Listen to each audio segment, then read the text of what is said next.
Welcome to What in the Duck podcast. I'm your host, Oliver Peck. What in the Duck podcast is proud to be sponsored by Yellow Rose Canyon, your premier event space and campground nestled in the piney woods of East Texas. With cabins and RV sites available, Yellow Rose Canyon is perfect for your next event, no matter the size. A wedding, reunion, festival, you name it. Check it all out at yellowrosecanyon.com. Welcome to another episode of What in the Duck podcast.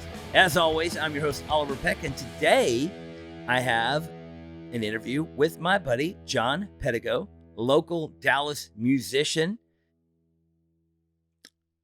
band member, band leader, guitar player, producer. You're going to learn all about it. Stick around for that. First of all, as always, I'm going to open with some questions from the Gmail. If you have any questions you want to ask me, you can ask me anything at all. Just send them over to whatintheduckpodcast@gmail.com. If I answer your question on the show, we will be sending you some cool What in the Duck stuff to say thank you. And also, if you want more cool What in the Duck stuff, you can become a member of What in the Duck podcast. Or you can just subscribe, you can share, you can like, you can comment. If you comment, we might answer your comment and give you some more free shit. So first question of the day from Craig W.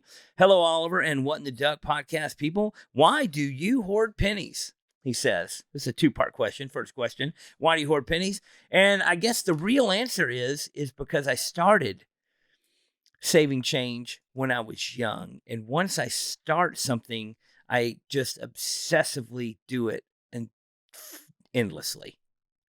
That's really, I thought about it a little bit, and that's really the only answer I can come up with, is that I just have some strange compulsive obsession to continue doing things. So basically, whatever I accidentally do more than 2 or 3 times, I'm stuck in that continuous loop for life. You know, whether it be wearing red shoes or having a toothpick or collecting pennies or any numerous things that I just obsessively repeat over and over. I guess that's the answer. I do, and for some reason I enjoy finding pennies or collecting pennies or hoarding pennies, or, you know, I pick up every penny I see on the ground and I'm always like, it's free money. But to me, it's only money if you turn around and spend it and use it as money. So basically, once a penny comes into my possession, it kind of ceases to be money because it is no longer ever going to be spent. It is just going to be piled away. You know, I always thought that someday after I died, somebody could do something with all these pennies and spend them. But unfortunately, by the time I die, they're probably not even going to actually be money anymore.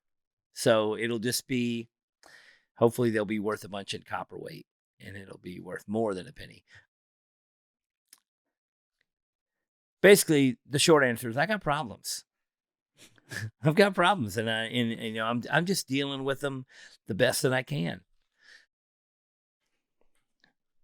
But I guess the other actual reason why do I hoard pennies is because I enjoy it. I do enjoy it. I do love looking at them. I have hundreds of jars of pennies that I just stand over and gaze at from time to time. And I do enjoy that as well. Part 2 of this question from Craig is, in your last episode, you talked about getting a bodysuit of tattoos. I got my first tat at 50. You're a little behind schedule, Craig. But you're on the train nonetheless. First tat at 50 and probably won't even get a full sleeve, which is fine. You probably will get more than one tat, though. Nobody only gets one. That's the ticket. People always get more than one. But then he says, here's my question. When people get bodysuits done, does that include their genitalia? Like, do people actually get their penises and sacks tatted? If so, is that actually the most painful place to get tattooed? Even worse than the hands and armpits? Thanks for answering. And then he did throw some hashtags at the bottom, which I will include in this commentary here. He says, hashtag Taylor Swift sucks. Hell yeah. And hashtag Garth Brooks sucks. You know it, brother. And unfortunately, he does hashtag at the end, hashtag I do like Pearl Jam. So 2 out of 3, Craig, you're in with me, bud. 2 out of 3 is good. And this whole Pearl Jam topic is really just started out of nothing. It's kind of gone out of control. It's like a Californian wildfire at this point. But what I'm learning is, much to my dismay, there are Pearl Jam fans out there. I was in denial. Denial is not just a river in Egypt. I was in complete denial that anyone could ever possibly like Pearl Jam. But thanks to this ongoing topic on the podcast, my eyes have been opened. I have met numerous Pearl Jam fans. I feel like we should name them and put their picture up on posters and spread them around so people can, see that these people actually do exist. Britty. So if you know who Britty is, he's your fellow Pearl Jam fan. I don't know if that's a good thing or a bad thing for you people out there. You maybe you do or do not want to be associated with Britty or not. But unfortunately, y'all are in the same boat. The question is about tatting your penis and sacks. I personally do not have my penis or sack. Ball sack is the sack we're referring to. I do not have my penis or my ball sack tattooed. And there's a very simple reason for me not having that. It's because I'm not completely insane. I am on the insane spectrum 100%, for sure. But tattooing your penis and ball sack is, that's just over the line for me. I do have some friends that have tattooed their penis and sack. And most people I personally know that have penis and ball sack tattoos are people that did them themselves, which I don't know which is better or worse.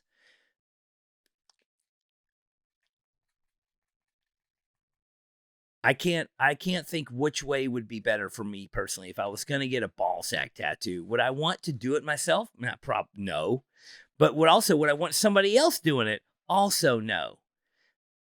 I think maybe some of the reason these people do tattoo their own ball sacks is because nobody else wanted to tattoo their ball sack, but they really wanted a ball sack tattoo, so they did it themselves. And I will say this, that I do know 100%. The people I do know that have tattooed their own ball sack, they're more insane than myself. It doesn't seem appealing to me at all. I have some tattoos that are in close-up areas, like high on the inner thigh, which I very rarely ever show off because it's not really the kind of tattoo show off. But I do believe that tattoos are for sharing and showing. So I understand when a lot of people don't want to get like their groin or too low on their front or up their butt crack tattooed because you're never going to show it, so it doesn't really matter. Typically, the Japanese bodysuits did not include the butt crack or the inner thigh or genitalia. They would have like a certain little garment that they wore that they'd wrap around themselves when they were showing their tattoos, and they would tattoo up to that garment. They would also leave certain spots open in their armpits and down the center of their sternum and stuff for a very specific fit. But yes, I do imagine that the ball sack tattoo would be very painful. I mean, I caught a little piece of it in a zipper one time, and man, it was terrible. It was very excruciatingly painful. I was very young, and it was in a J.C. Penney's, and I was trying on some pants, and I screamed very loud in the store. And it was horrific. And if you've ever seen the movie something about Mary, there's a very specific zipper ball sack incident. It's insane. And if you think about getting your ball sack tattooed, just watch that scene and then maybe you'll reconsider. Frank and Beans. Y'all remember Frank and Beans? I don't know if y'all do. Young people today might not have seen that movie, but if you don't want to commit to the whole movie, you can just get on YouTube and just search the Frank and Beans section of that movie. It's really funny. Craig, I'm going to tell you right now, man, you got your money's worth out of this question. And thank you so much for emailing in. Pennies and ball sacks. Topics on today's podcast.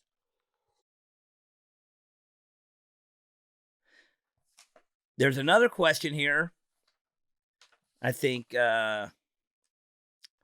maybe it's not here. Maybe else. Oh yeah, here it is.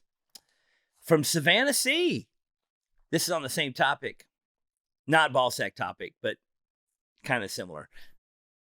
I wonder if there's some sort of like limit on how many times you can say ball sack on YouTube before they demonetize you.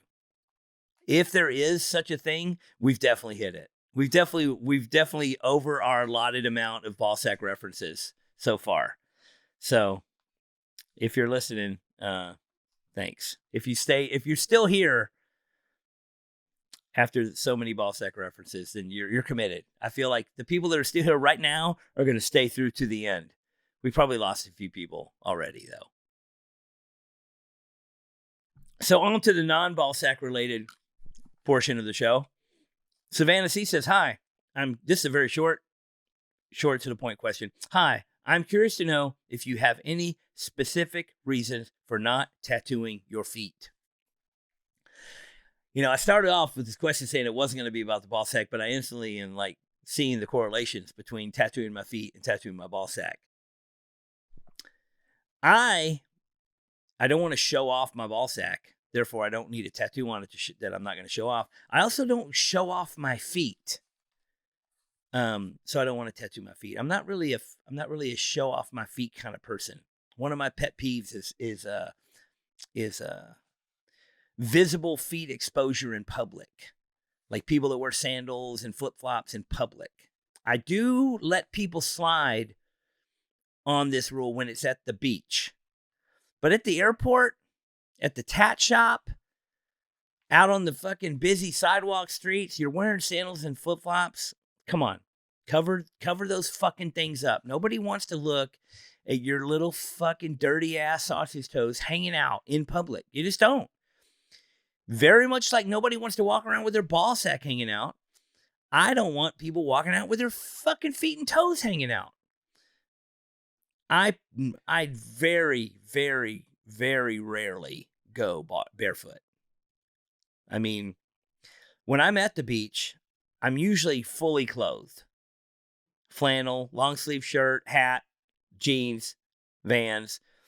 And I'll hang out on the beach and lay in the shade and take a nap. And then when I get in the water, I will go barefoot into the ocean for a short amount of time. I take my clothes off discreetly. I have my swimsuit on underneath or whatever. I get in the water. I get out of the water, and I instantly reclothe, put my shoes back on. Yeah, I'm just not a barefoot kind of guy. So I never wanted my feet tattooed. I'm kind of a foot sensitive person. I don't like walk around. Like walking across like a gravel parking lot in your bare feet is like the worst thing in the world for me. So, and I'm not a flip-flop guy. I know I'm not wearing flip-flops under almost any circumstance. And so, that's been my whole life. So I never wanted my feet tattooed to start with. When I first started getting tattooed, I was like, I'm going to get a whole bodysuit. And I very specifically decided then to stop cleanly at the ankles and not tattoo my feet. And I'm glad that I made that decision. Because I am obsessive about finishing things. And so my line was at the ankle, so I obsessively finished that line to the ankle. If I would have got my feet tattooed at all, I'd be losing my mind trying to go all the way down the back of my heel and in between my toes and trying to finish. So I'm very glad that I chose a very reasonable stopping point. My buddy Tony Big Time, on the other hand, is also obsessively compulsive about finishing his whole bodysuit, and he did get his feet tattooed. Now he's got tattoos creeping down on the underside of his feet and on his toes, and it's not a good look. It doesn't look good. It would have been much better if he would have stopped in a reasonable stopping point, because on the foot there is no stopping point. What are you going to go to the toenail? It's not a good deal. So I'm not sure if Tony Big Time's life is riddled with regret over starting these feet tattoos or not, but I have seen him agonize over getting very painful tattoos on the side of his feet that didn't end up healing, looking very good anyway. So way to go, Tony Big Time.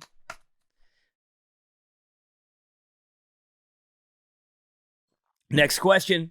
Ben R.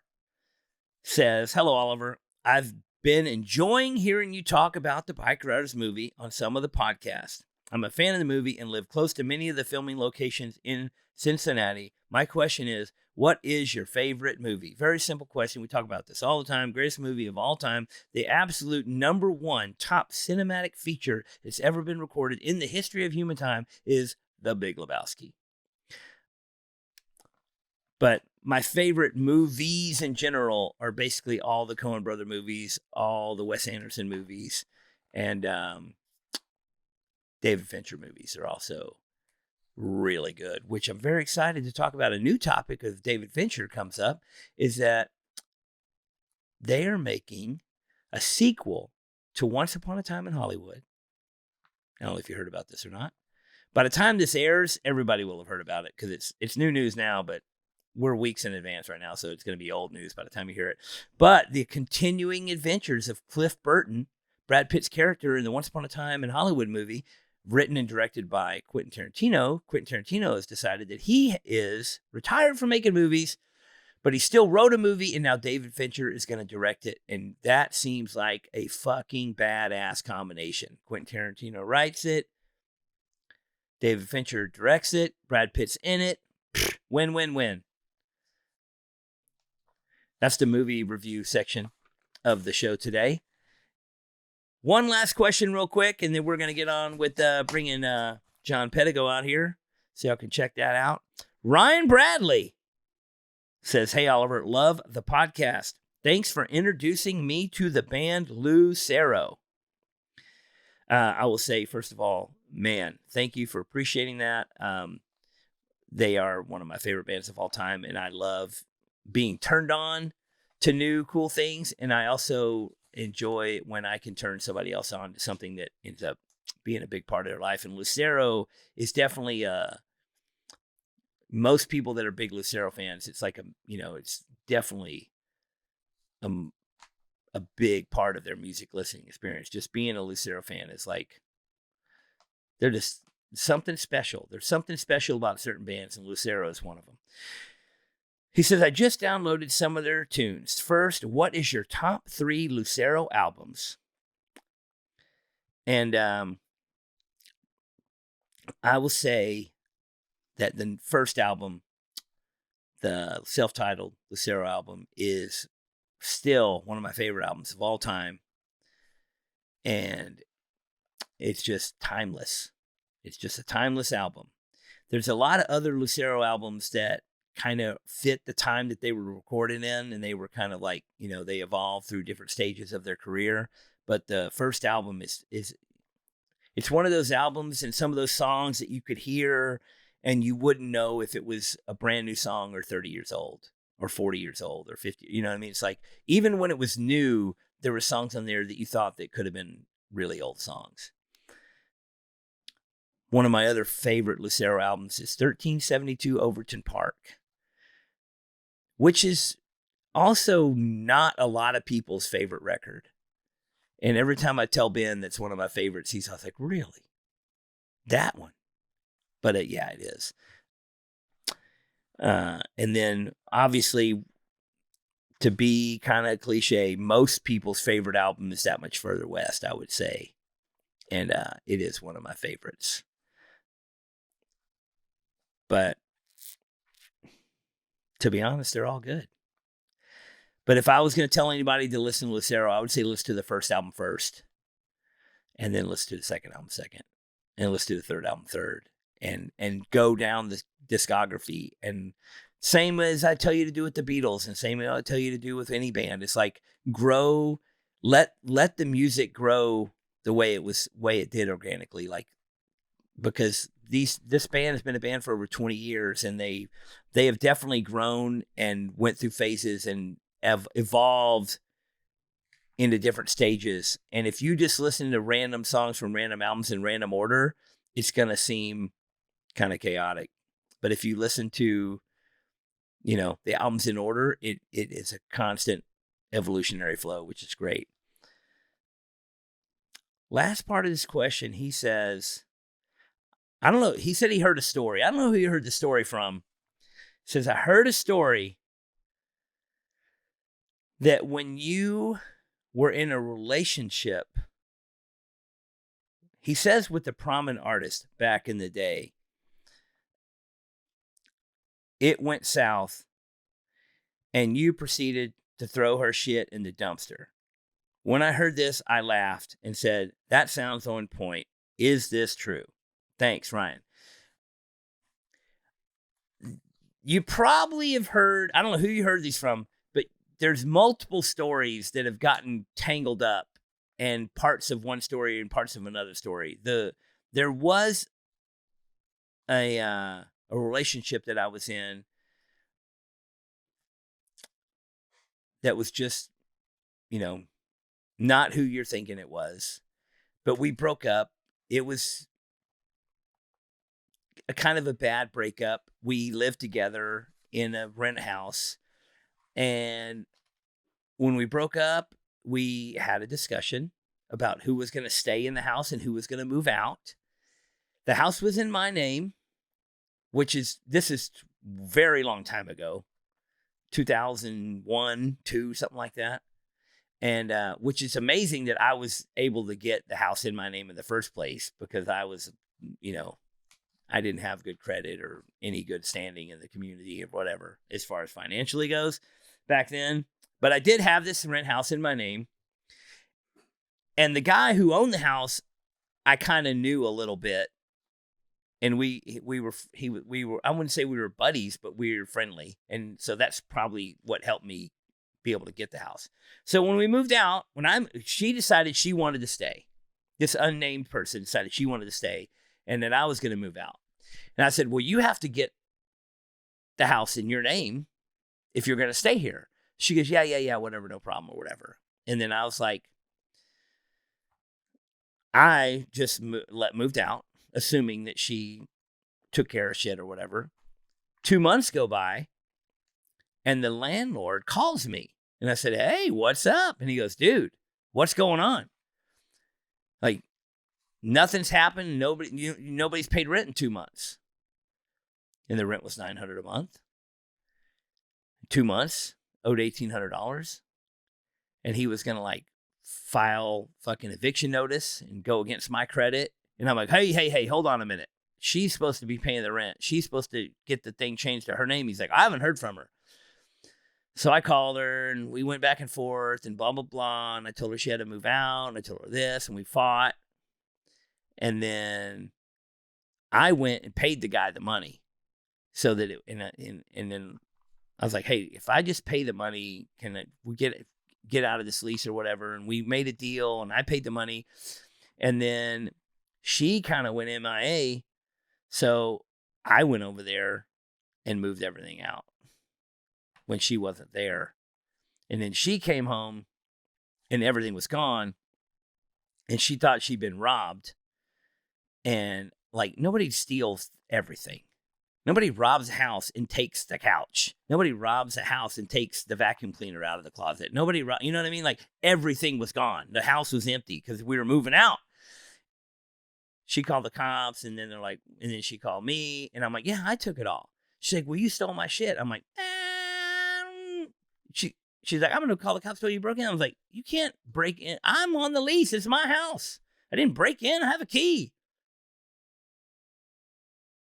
But in the midst of this fight, I kept everything that was technically mine that I had bought. And then everything that was hers that she had bought, I left in boxes for her to get. And then everything that I had bought that was hers, technically hers, if I bought it, I threw it in the trash. And then I told her, if you want it, here's where it is. And it was in a dumpster somewhere. I don't know if she ever went and got it all out of the dumpster. But I was young, spiteful, and it was funny. My good buddy Mike Bond came over. He helped me load everything in. And I think he helped me put everything in the dumpster too. So it's not just me. But anyway, I don't know, Ryan, I don't know who you heard these stories from, but they definitely got some there's some other stories that I could go off on another tangent, which I don't think we need to do any of that. But anyway, it was funny. I did throw a bunch of shit in the dumpster, and she still owes me a bunch of money, but it's been like many, many years. I don't expect to get the money, but I'm never going to forget about it. All right, guys. Email me all your questions over to whatintheduckpodcast@gmail.com. Like, subscribe, follow, share, comment, and you can become a member of the What in the Duck podcast, and we'll send you a bunch of cool shit. Stay tuned right now. John Pedigo, right here in the booth. What in the Duck podcast is proud to be sponsored by Dream Machines of Texas. All of your used motorcycle wants and needs all in one place at dreammachinesoftexas.com. They have multiple locations, large inventory, and get new bikes in every week. Knowledgeable staff with great service, financing, and extended warranty options available. They also have a complete service garage, so every bike is gone through and brought up to speed before you hit the road. I've bought more than a few bikes from Dream Machines over the years, and I could not be more satisfied. I have also had friends from all over the country buy bikes because they couldn't find a better deal anywhere. You can buy a bike and have it shipped to you anywhere in the U.S. Why buy a brand new bike with that brand new high price when you can get a like new bike with that dream deal you've been looking for? Go to dreammachinesoftexas.com and get a bike and get your ass on the road. All right, welcome to another episode of What in the Duck podcast. Today, I'm here with my buddy John Pedigo, local Dallas musician, and kind of like a Dallas legend. Oh, yeah. Yeah, dude. Give me more of that. Yeah, give him more of that. Let's pump up? him up. Let's get him all hyped up. Yeah, man. Who doesn't drink coffee? No, I don't. But you said you've drank coffee before. Yeah, no. Okay, I'm trying. Everybody tells me how good it is. And then you sip it, and it's so like the smell of it, excellent. And it's so at odds with the flavor that I can't reconcile the two things. And well, let me ask you this: what coffee are you drinking? Straight black coffee? No, I mean I've tried the espresso, which is the best one I've had. You go like Miami, and you get one of those like cortados, little Cuban coffee. Yeah, those little fellas. You just shoot it. Yes, and then you're zing. You're zinging for like a couple hours, and then I'll say if I could only drink those, yeah. So we went to Miami, and I came back, and I never found.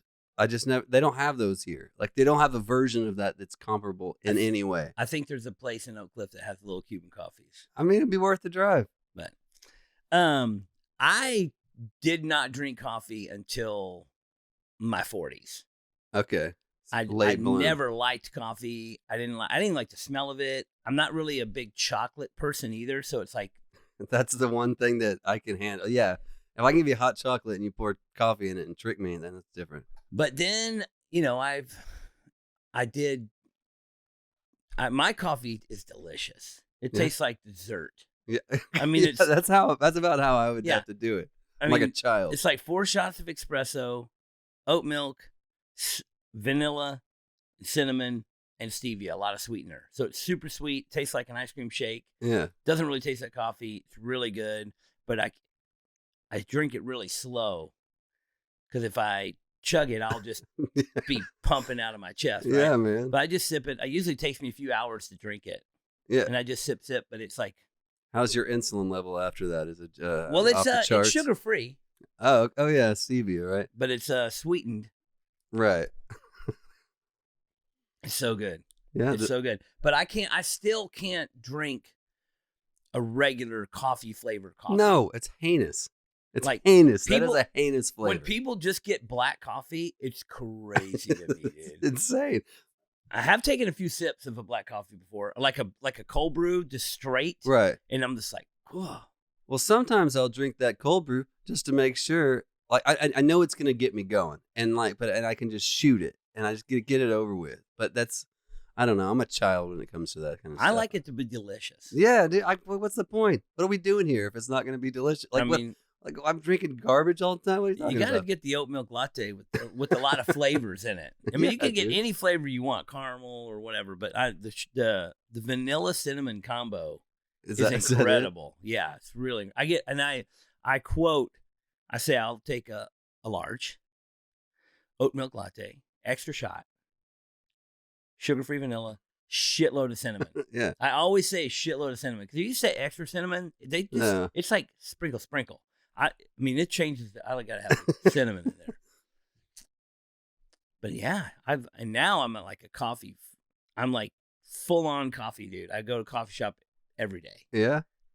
I mean, that's good. You know, so I'm good. Good for you. I don't know. Maybe one day it'll happen. Yeah. I don't know. What about energy drinks? You drink energy no, drinks? dude. I don't mess up. I really just drink iced tea. Like, that's about it. And there's very low caffeine count in the iced tea. I think. But it's so delicious, man. Yeah. Okay, if you sit at, let's say, El Vecino or something like that, and you're eating a delicious meal for lunch, I can sit there and rip through 10 iced teas, basically. I'll just, like, I can't stop drinking them. So, I don't know. It adds up to something. There you go. I'm 100% addicted to caffeine. Well, yeah, I mean, what did Ward say about that? Your last guest, Ward. What did he say? I think he's trying to get off of it right now. Yeah. He's trying to get off all the enes. Yeah. The nicotine. He was not going to be beholden to anything. He's getting off the nicotines, the cocaines. That's right. All the enes. All the enes. Ward's doing great. Yeah, man. We're working on a record together. So if you liked Ward on this show, I'm producing his next record, and we're like, we've done 10 songs, maybe 11 coming. And then, I'm going to put it out. He's going to make so much money on it. He's going to be rich. Yeah. Well, dude. We did talk about, you in the Ward episode, all good things, of course. But you and Ward have been friends since you were very young. Yeah. And you were in a band. We talked about this with Ward. We talked about in the Slick 57, who I was a huge fan. Oh, man. Of Slick 57. Yeah. We had a lot of good years in that. I'm sure, I don't know what I did, exactly what he said, but he, yeah, man, we got to go around the world with that band. So that was pretty cool. Yeah. Ward is a very grateful human being. Like, he's very grateful to have experienced all the things he's experienced through music. Yeah. And now he's at a point in his life where he's just, music just for the love of it. Uh-huh. Which you are one of the people that I know that are lifers. Like, what are you going to do other than music? No, right? I mean, it's like you and Jim Heath, Matt Hillier, what Rhett Miller, you're not going to do anything other than music. Yeah. I mean, it's kind of funny. Like, there's no out, like, really. I guess I could start learning something, but you ain't gonna learn shit. But I'm pretty dumb, like I'm pretty myopic and focused on the music. But like, I'll make the joke a lot of times that it's less of like a passion and more a compulsion, just because I think it's funny. But it really is. You wake up, and it's just what I'm gonna do every day is work in music. And I've just recently kind of really realized that I'm super lucky that I've like I can still do this, and like I've still sometimes late, but pay the bills, and like, and I still get it done, and I'm still getting to do this. And for that, like I do, to use the grateful word, but I am grateful. It is pretty amazing, like that I've survived this long. And, like you get to do what you want to do. Like, we get to do what we're wanting to do. Like, that is we're outliers in a way. And Well, the one thing I say is like the way that you get to do what you want to do for a living is work really hard at it. Right. Like, if you don't like to work hard, you're not going to be able to do what you want to do. Yeah. There's no like, oh, I just get to do what I want to do and it's easy and it's chill. Oh, it's right. Like you have to work hard to do what you want to do. You have to love what you're doing enough to work hard at it. Right. I mean, embedded in we get to do what we want to do, of course, is I work all the time. I get, it wouldn't be odd to work 14 hours a day, I get, I don't take many days, very few days off. Like it's always something that I'm working on. Yeah. The people I know that have careers of passion are all workaholics. Yeah. There's no other option. You're not just going to get to do what you want to do and not have to kill yourself over it. Right. Dedicate every bit of it. Your other life aspects are going to suffer because of it, and that's just what it is. Yeah, the sacrifice of it, if you want to call it that, could be looked down upon, but I love it though, and so like my a therapist might say that that's not good. It's not healthy. But I disagree. I think that I get to like do this, and I don't like I don't like sometimes if you go on tour, most of that is you're basically taking gear and you load it and then you move that and then you unload it. And then that's really the gig, right? And then and then for like 60 minutes or whatever, you get to like play music, and you're like, well, this is kind of weird. And then 24 hours, 23 hours of the day, you're basically just a moving company. So correct, right? So that part, the moving part of it's not the most ideal, but most people don't get to the point. Most musicians, very few musicians, get to the point where all they do is the stage, right? Most musicians that are playing all the time, they're doing everything else also. Yeah, for sure. Taking turns driving a van, right? Booking, talking to managers, talking to this, booking shows, carrying amps in and out. That's the work. That's it. Very few people get to that point where they just sit on the bus and wait for go time. That sounds ideal. But then until you kind of really get it, like, I don't know. I think it might drive me nuts. Like, what are you going to do? The whole time you'd be like, what are we going to do now? That's where you get into trouble, right? That's where you find yourself at a bar at noon, which is what Ward and I used to do back in the day, which is hilarious. I don't know how we got anything done. Well, how many bands have you been in? Bands that actually went, a million bands, but the bands that toured a lot would be Slick 57, Boys Named Sue didn't tour, but played a lot. And then the O's went everywhere. We did a lot of touring. And 40 Acre Mule, we did a bunch of touring. And those are like the big ones that like actually did a lot of touring. Other than that, I played in several. I've always got something going. I write a song every week, so like I don't slow down. Well, that's good. And you've also just played with other people. Yeah, you're right. So probably 10 years ago, maybe, or I don't know what year it is anymore. I think we lost like 4, like when this COVID thing happened, it confused so many things. Like, and I feel like we didn't lose a year. It's either 1 or 4 years ago. I'm not sure. Without a doubt, I don't like. I'm like, I don't know. It was last year, like whatever. And you're like, no, it was 2017. I'm like, was that 2 years ago? But I think around like 10 years ago, maybe more. I kind of got into producing, which I kind of dug because it was not on the road, but I could at least I could still stay in music, and I could sleep in my own bed, so to speak. And so I've slowly transitioned into that, and luckily it's worked. I get to work with really, that's how I met 40 Acre Mule and those guys, because I was producing the record, and then their guitar player literally didn't show up to the studio, and then I was the de facto guitar player, and then that was it. And then I met like Josh Walker through the O's when he was playing with Ottoman Turks. And because of that, I did Ottoman Turks and basically started with Josh Walker. And I've produced every one of his records and co-written a ton of songs with him. So, in a way, I got super lucky because I kind of fell into that because I was like, well, this seems like a pretty good thing to figure out how to do, and then, but I love it equally as much as playing music. Like, that is like no joke. Well, a lot of it, how many times are you producing a record where you also play on it? Almost all of them, and in some aspect, right? Like I'll play a guitar part, or I don't know. I'm a hit percussion. Playing every tambourine on like every record. You know what I mean? At some point, you're like fucking banging that thing away. But it's super cool. Like that.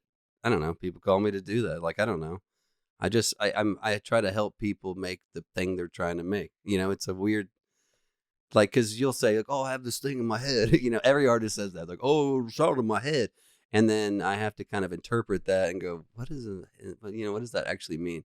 And then make that turn into a sound, which, I don't know, it's a pretty fun little puzzle. I think it's pretty interesting about a lot of music producers, like, will produce the same band's album after few albums in a row, and that producer is essentially one of the band members because they're contributing right from every aspect. From a lot of producers help write, a lot of producers actually play instruments on the tracks, and the arrangement is also a big part of putting it together. Yeah, because a lot of times, I've been lucky to be in the studio watching bands record and watching albums come together. I spent a couple days in a row in the studio with Lucero while they're recording, and it was incredible. Yeah, just to see, because the band comes in with the song they wrote and they play like a little live version, but that is nothing compared. Like, right, what ends up being recorded, it gets put together and then it becomes the song. Like, it wasn't really, they did have the song, but it wasn't really the song until after it's recorded, and then everybody, now that's the song. Yeah, I mean, I'm glad you like had fun. Like, it's a weird thing to go into a studio because sometimes people find it really slow moving because you're kind of slowly piecing together. But until, I don't know how I see it, until I hear it kind of played back between like two speakers, and you're like, oh, that's literally what it sounds like. Because in a room, you're here, like the air's getting pushed around, and it's just like when you go see a punk rock show and it's like, yeah, and it's in your face and it's bad to the fucking bone. It's hard to capture that. It is, and then on record, and then you're listening to it, and you're like, "This just doesn't sound right," and like, and it sounds exactly like it does. It's just, I don't know, the energy's different. So trying to make sure that the energy's still there, I don't know. That's the trick, man. That's the toughest part of it. Well, there's definitely certain bands out there that I love live, I don't really like as much recorded, and vice versa. Right. Some music I listen to, and then live shows aren't that great, and right. It's like, but this is my favorite band, but then the live show's not that great. Or this band live is incredible, but then you listen to it and you're like, it's just not the same. So it's hard to capture that. Yeah, but I mean, because a lot of that is about the people you're with and blah, blah, blah. It's like watching them. I don't know, if you're trying to watch Titanic and the first time you saw it was on a 4-inch TV, you're like, this movie sucks, or whatever, But you see it. The details yeah, I mean, are incredible. Right, Man, when, so the building next door was Anchor Screen Printing, and when we first opened that, we had a recording studio in there. Dan Phillips had a recording studio in there, and he recorded, the first couple Slow Ride records in there, and it was really cool to like be a part of that. Just sitting there for days, listening to, and then they'd get some stuff down, and then they'd record it out, and then it would be like, okay, let's put it on the big stereo and crank it up loud. And we'd all sit in the living room with it cranked up loud. And they're like, okay, let's go out to the car. Right. And so everybody go pile in a fucking car, like 6 people in the car, right. Put it on the tape, put it on a tape and play, or burn it to a CD and put it in the CD in the car and jam it in the car. And like, let's go see what it sounds like, and try to hear it. Like, if it doesn't sound good in the car, and we got to do something different. Yeah. And I don't know if they still do that or not. No, I think the car test is still a thing. Pretty valid. Yeah. Because then I don't know, like, I had a car with a badass stereo. Right. Back then. At the time it was a fucking it was fucking, what year was that? I don't even fucking remember. 20 years ago. Right. But I had a car that had a really nice stereo system. Hey. So we like literally fucking piled in there and just cranked it. Yeah, dude. But pretty quick if, like, for whatever reason in a car, you're kind of used to it. I guess because you hear it all the time, right? So most people listen to music in the car. Right. Yeah. I mean, I think so. I mean, most of my music listening is in the car or at the tat shop. Well, I don't know. Like, don't worry about that. Sorry, ducks. Chill. Y'all are cool. But like, how much are you're cruising to work more than you are driving, though, right? Like, yeah, but I drive across the country all the time. Yeah, I guess that makes sense. I'm in the car a lot. I'm in the car very seldom. Like, I work, like my studio is in like a barn behind my house. So like, I don't drive a ton anymore. And so I don't have the same, I put 5,000 miles in my car a year. It's Man, it's really wild. I've literally driven like 15,000 miles in the last like 8 weeks. I know, but I guess if I'm on tour, it's Yeah. different. But I kind of separate those two deals. So I have, in a way. I mean, we just got back from 2 weeks on the West Coast, so like I do that. But I don't know. In general, I'm just not. I don't know. I listen to music differently now. So what do you have a name for your studio? Yeah, Barnito. Barnito. That's right. It's a little barn in the back of my house. Is it a Studio Barnito? I mean, it could be. It's not. I don't. Or the Barnito, I need a logo. The dude. What's Barnito up? Studios. I'm looking for somebody that'll like do a logo. You definitely need a logo. I know. It's all very fresh. Like basically, I just got this place and we built it up. It's a 2-story little barn, and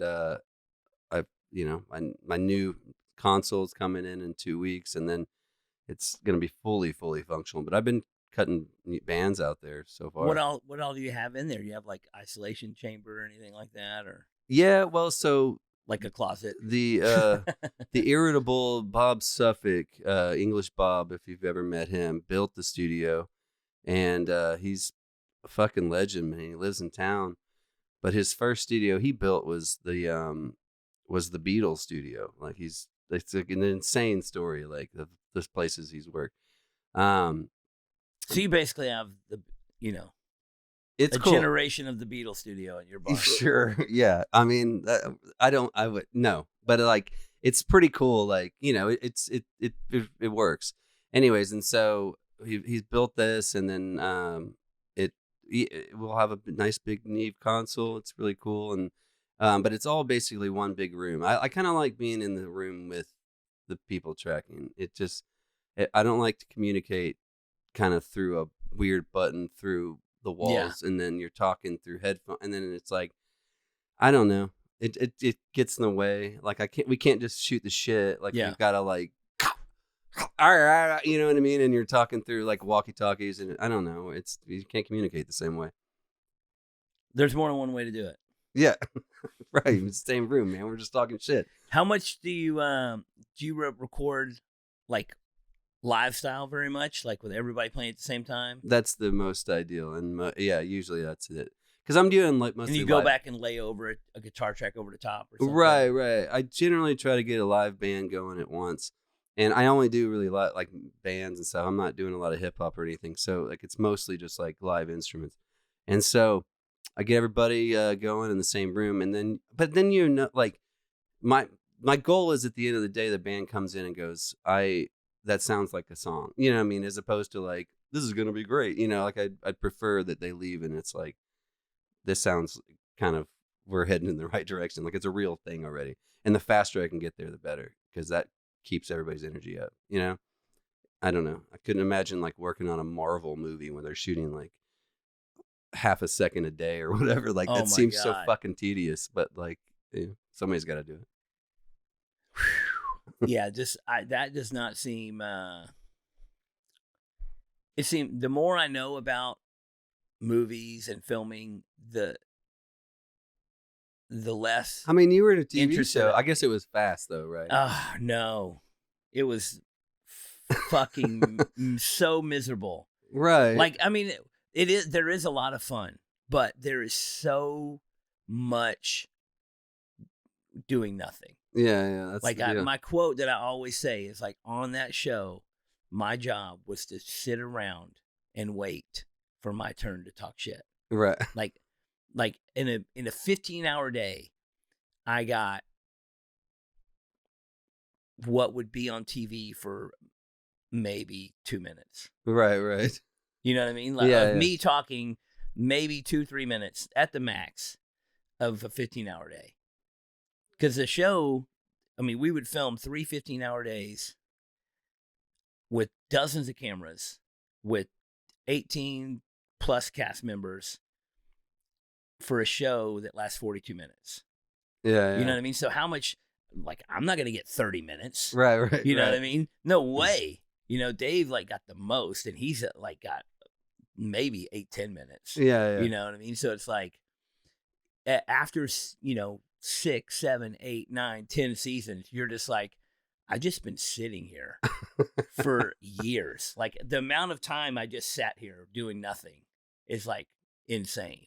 Right. And so you get to this point where you're just like, I could just not be here right now. Are they worried about continuity because you're just constantly eating donuts over there? Or like, because you're like, oh, craft services. Oh, dude, after the craft services thing, dude, I had a fucking major revolt after like a few seasons. That's danger, man. Seasons in, because I was like, who is in charge of this fucking craft services? Because it's literally fucking pudding cups and Twizzlers and cookies and crap. I'm like, can we get some decent fucking edibles in this fucking building? Like, can we have some fucking, how about some almonds? Right. How about some, just like granola bars? How about, dude, fucking, and now you have, there's 100 people on the crew and they're all eating pudding every day. I'm That's like, crazy, dude, man. Stop bringing pudding here. No wild. one needs pudding cups. Pudding cups are the most worthless food. Like, it's just for sake of just sucking down garbage. I can't think of the last time I had a pudding cup. Dude. Seems crazy. We had this big... Might have to get some for the end of No. I don't know. We need a cutaway of us eating. It's like the worst. What in that little plastic cup? What is in there? I assume bullshit. Fucking. It doesn't come with the wooden kind of rake spoon thing, does it? Like, no. Okay. It's not even like a yogurt. I'm talking about like. I know. Yeah. I know. Little fucking. Little gloopy fucking floppy fucking mess. Pudding cups, dude. No, dude. But yeah, garbage food.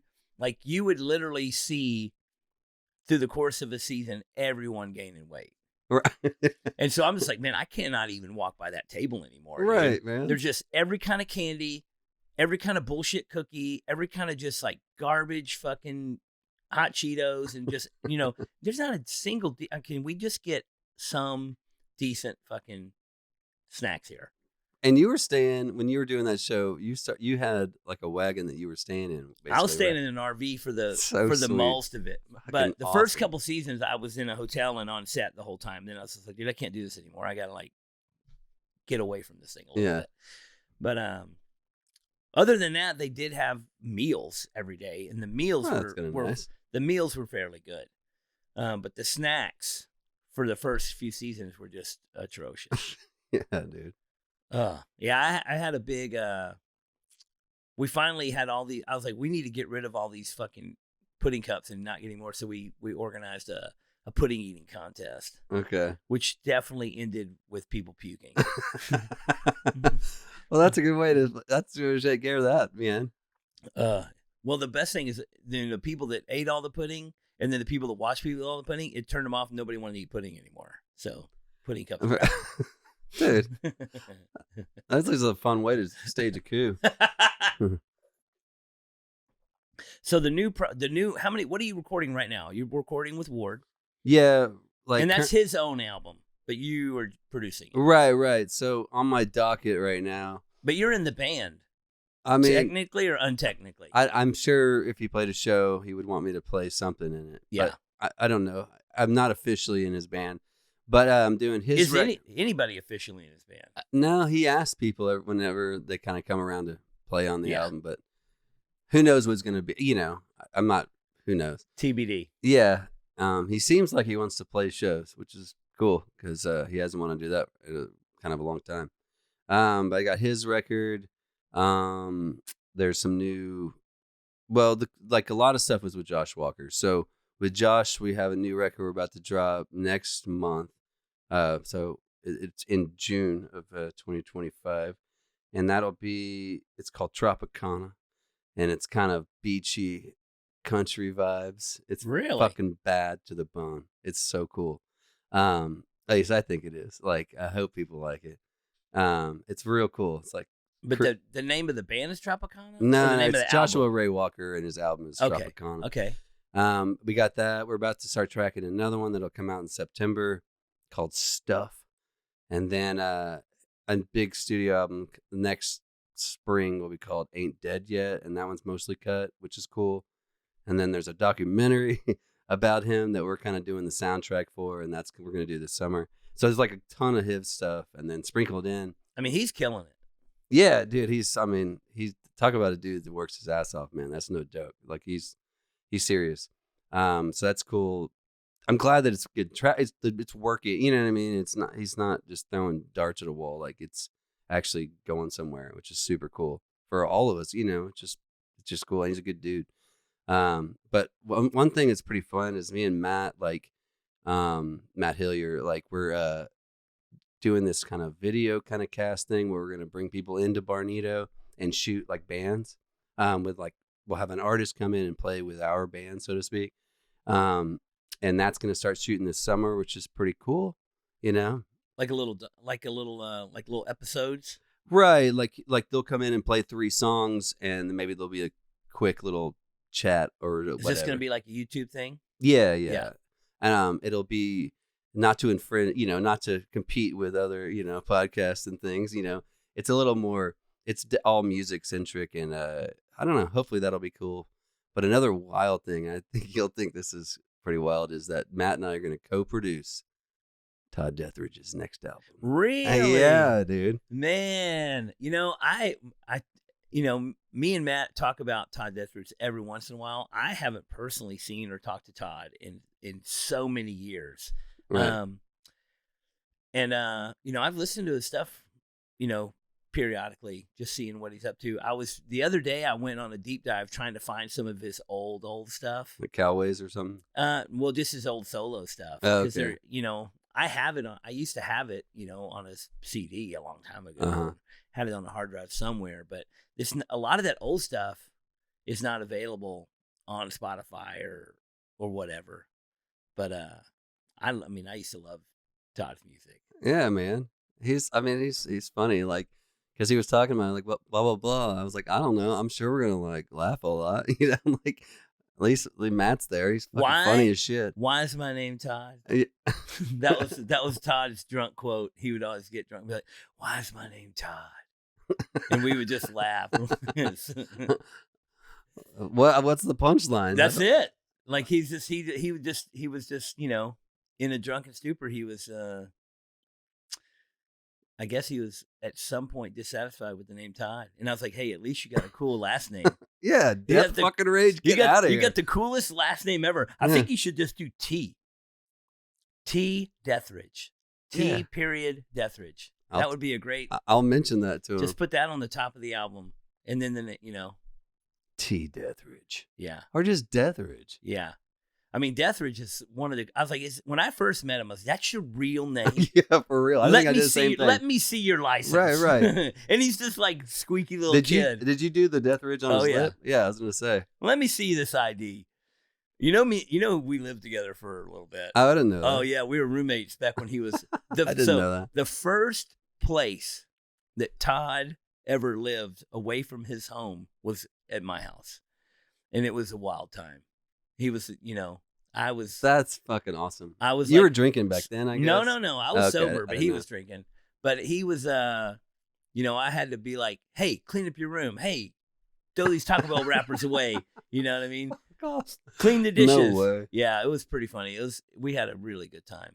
But the other day, for some reason, tax time was. Somebody said something about tax time coming up, and I instantly started singing he has a song called "I'll Always Be a Texan." You remember that? Yeah. And I tried to find that on the internet, but it's like April 15th rolled around. I lost everything but the ground, but I'll sit in dirt happily because there's nothing you can ever take from me. It's like, and I was like, man, why isn't that song available on the internet? Is it not? It's not on Spotify. Dude, maybe we'll recut it, just for you. It's a great song. But he had a lot of great songs. He used to play like once a week, him and Steve Deathridge at Muddy Waters. And they used to play at the Barley House all the time. Right. And it was like, that era of Dallas music was really cool. Because the old 97s were playing like once a week at Barley House or somewhere. Matt, Lone Star Trio was playing like once a week at Adair's, and Slick 57 was playing, and like all these generations. It was just like, it was great. I know, and I can't, when I think back. Kim Lynn's used to play every week at the Old Crow. Right. She's wild. But I can't think if like, was our glasses just, tinted different then, or was it, but it really was, there was more music then. Well, I don't know if there there's just not as much going on. I don't know. I talked to somebody about it recently. It was like, man, it was different back then because crowds went to see music more in a smaller. Less people go out now for sure. Right, because less, and it's like we were playing to drunks, right? And like that was on Tuesday night. Right, like wasted people, you know? And then like it would be like the show starts at like 10 on a Tuesday, which is fucking crazy. Yeah. Like people I was there till, I know. And like people would be out and I was like, people don't drink like they used to, which is good. And B, there's people they don't consume music like that. Drunk people don't love music. I don't know. It's something about like the local music scene. Because in the 90s and early 2000s, a local band from whatever city would get a little bit of a fan base. Like Old 97s, for instance. Like before they were national, they were very popular in Dallas. Right. They would, anywhere they played in Dallas would be packed, and then they'd go on the road and play to 12 people. Mm-hmm. Their first album or whatever. But they would play I feel like it was a fucking Wednesday or Thursday night at Barley House for like a year. And everybody would be like, that's the night of the week I'm going out because I love the Old 97s and I'm going to go the Old Night. So it's like, and then, Todd started playing every whatever night at Muddy Waters. And the first like few weeks or months or whatever, he's playing like 10 people. And then, then it gets to a point where it's packed every time he plays. And same with Matt, same with, all these bands. But local bands used to do that. They used to just play once a week. Yeah. Local bands nowadays, I don't know any local band. I'm more familiar with Dallas than others, but I don't know any local band that just plays every week. Yeah, I don't know. I mean, there are shows going on like. There's shows going on. Yeah, but I mean like one band that plays every Wednesday night for like months in a row. Well, there's that band that used to play the Tea Room. It was kind of Badu's band, and there's things like that. But it's less about but that's more. That's a long time ago. I'm talking about today. I know. I'm just trying to. I think that transferred over to the Freeman maybe, and like I think they got stuff going, but it's just different. It's not the same as like any day of the week you throw a dart and a local band's got a residency that you're going to go see that show, and and people are out. I don't know if that exists, and I don't know if that means that there's no demand for it. I don't know, blah blah blah, but or maybe that model just wore out. I don't know. Yeah, I mean, Adair's has live music quite a bit. They still do. Yeah, like they added more music now. They do like 2 shows, like 7 to 10 and 10 to 2, basically. And their burgers are still bad to the bone. And then every once in a while, you'll hear like Justin Pickard will be like, "Oh, he's doing once a week for like a month or something." But it's just not. I feel like those bands, like I don't think the Old 97s would have blown up as much as they did if they didn't play as much as they did. Yeah, I mean, you got like that's the deal. Well, also when I was really young, Reverend Horton Heat played every fucking week. Oh, right, and that would have been where was he playing? Theater Gallery or something? It's before my time. Yeah, he played at a place in Fort Worth called the Hop. Okay, a lot. But within Dallas and Fort Worth, Reverend Horton Heat played every week for like years. Those have been wild ass shows, man. I mean, they were great. Yeah, it was fucking great. Everybody's like, "We're going to Rev, we're going to Rev." You'd see him. I would go see that show 4 times in a month. Yeah. And it was great. Yeah. It's the same fucking show. Right. Yeah. But it's the same badass show. Yeah. So that's But it's a scene. There was, it's just different. Yeah. I think if you try, I don't know. I'm interested to know that if you try that now, like if whatever band said we're gonna play every Tuesday night somewhere, if it would pan out or if it work or build up or. I mean, surely, right? Like, I don't know, man. I guess it just depends on the caliber. Like, you've got to be good and you got to play good songs, and probably got to write good songs. So. Because like the 8 airs like Mondays, where it was like Jack Ingram, then like 1100, Boys Named Sue did those, King Bucks, like the King Bucks. Yeah, see, there were bands that did every Monday for a long time at 8 airs, and I don't know, man, that worked forever until it didn't, and I don't know really what kicked that down, but like it was pretty cool. Like I don't know who the fuck can stay out till 2 on Monday. Like you got shit to do. There's got to be young people out there. I know. Like I feel so old. I'm like, man, who can do that? But it's like, man, don't we have shit to do on Tuesdays? I just think the young people don't want to do that as much. Right. They're so much smarter than us. They're going to get things done quicker than we did. I mean, it took me a while to get things going. Well, and also, back on your fucking musical track, you've got a new rock band. Yeah, dude. Yeah, Armchair Rebels. Armchair Rebels. Right. Well, okay, so my first idea was to name it Olds, because I thought it was funny. And I was like, it was like old dudes playing rock and roll. And then I was talking to Kenny Bethay, and he said, don't do that. He said, don't do that, because A, you don't want to say you're old, and B, you can never you're old 97. I just realized I'm wearing their shirt. Fuck. But anyways, I was like, okay, it's probably good. I don't want to not play shows. So, and then we said Armchair Rebels, just because it's in a lyric of the song, and hopefully that's fine. I don't know, band names, who knows? But it's cool, man. It's like 90s rock. It's kind of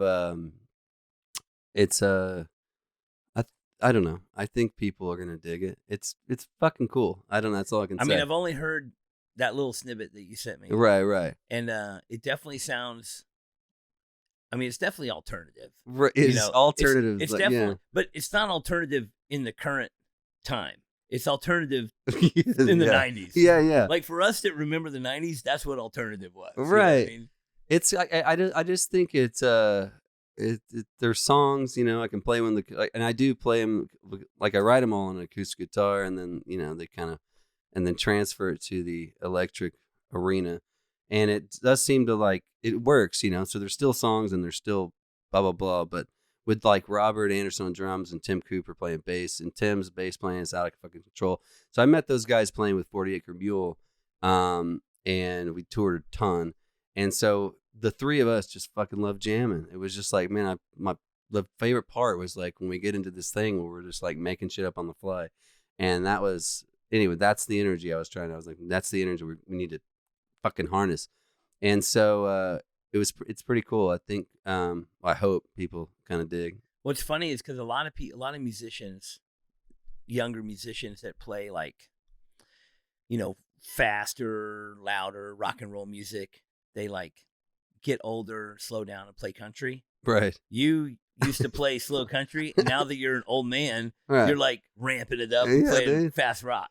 Well, I don't know. Maybe it's I'm grasping at straws to stay young or something, but I don't think so. I think that music's cool, I mean, whatever you can pull off. Yeah. I mean, I could still play like, I could sit on a stool and play country songs, I guess, but this sounds more fun. Yeah. Playing rock and roll is fucking more fun. It is, Well, I would say this. Your version of country has always been a little more rockin'.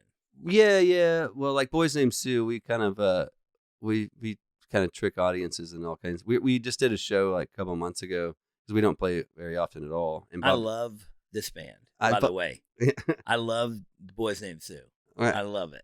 Well, sadly, Bobby Sue, the fiddle player, is moving in 2 weeks. Ugh. I just found this out, and Where's he moving to? He's from Orange County, so he's moving back to, like, near his folks, basically. Doesn't sound good. It's not good for the band. I know. I told him, I tried to say, dude, it's not good for the band, bro. He's like, but my parents. And I'm like, you know what? It's not good for the band, bro. But he's moving back. So anyways, we were playing a couple of months ago at Sons of Herman. We were playing with Max and Heather Stalling, and their crowd is pretty conservative, right? And they're not into wacky fucking Boys Named Sue hijinks. And we go up there and we're playing, we start to kind of temper the audience with like, I don't know, a bunch of drink songs. And then we played like Boys Named Sue Are in the House, which is like this really annoying song where we yell about how we're in the house. And then we go into this Bob Wills song called Hey Pussy Pussy Pussy. Yeah. And that crowd was not privy to the Bob Wills version of Hey Pussy Pussy. Yeah, it's an inside joke and they're on the outside. Right. And I'm like, this is a fucking Bob Wills song. This is not like, yeah, we're not playing whatever, Motorhead or something. You know, this is like but they have classic to be country. They have to be on the inside. I know, but anyways, they were just like, these boys are filthy, you know. And so, anyways, Max was getting a lot of flack for us, but he was just like, whatever, man. I was like, man, we're a party band, we're having fun.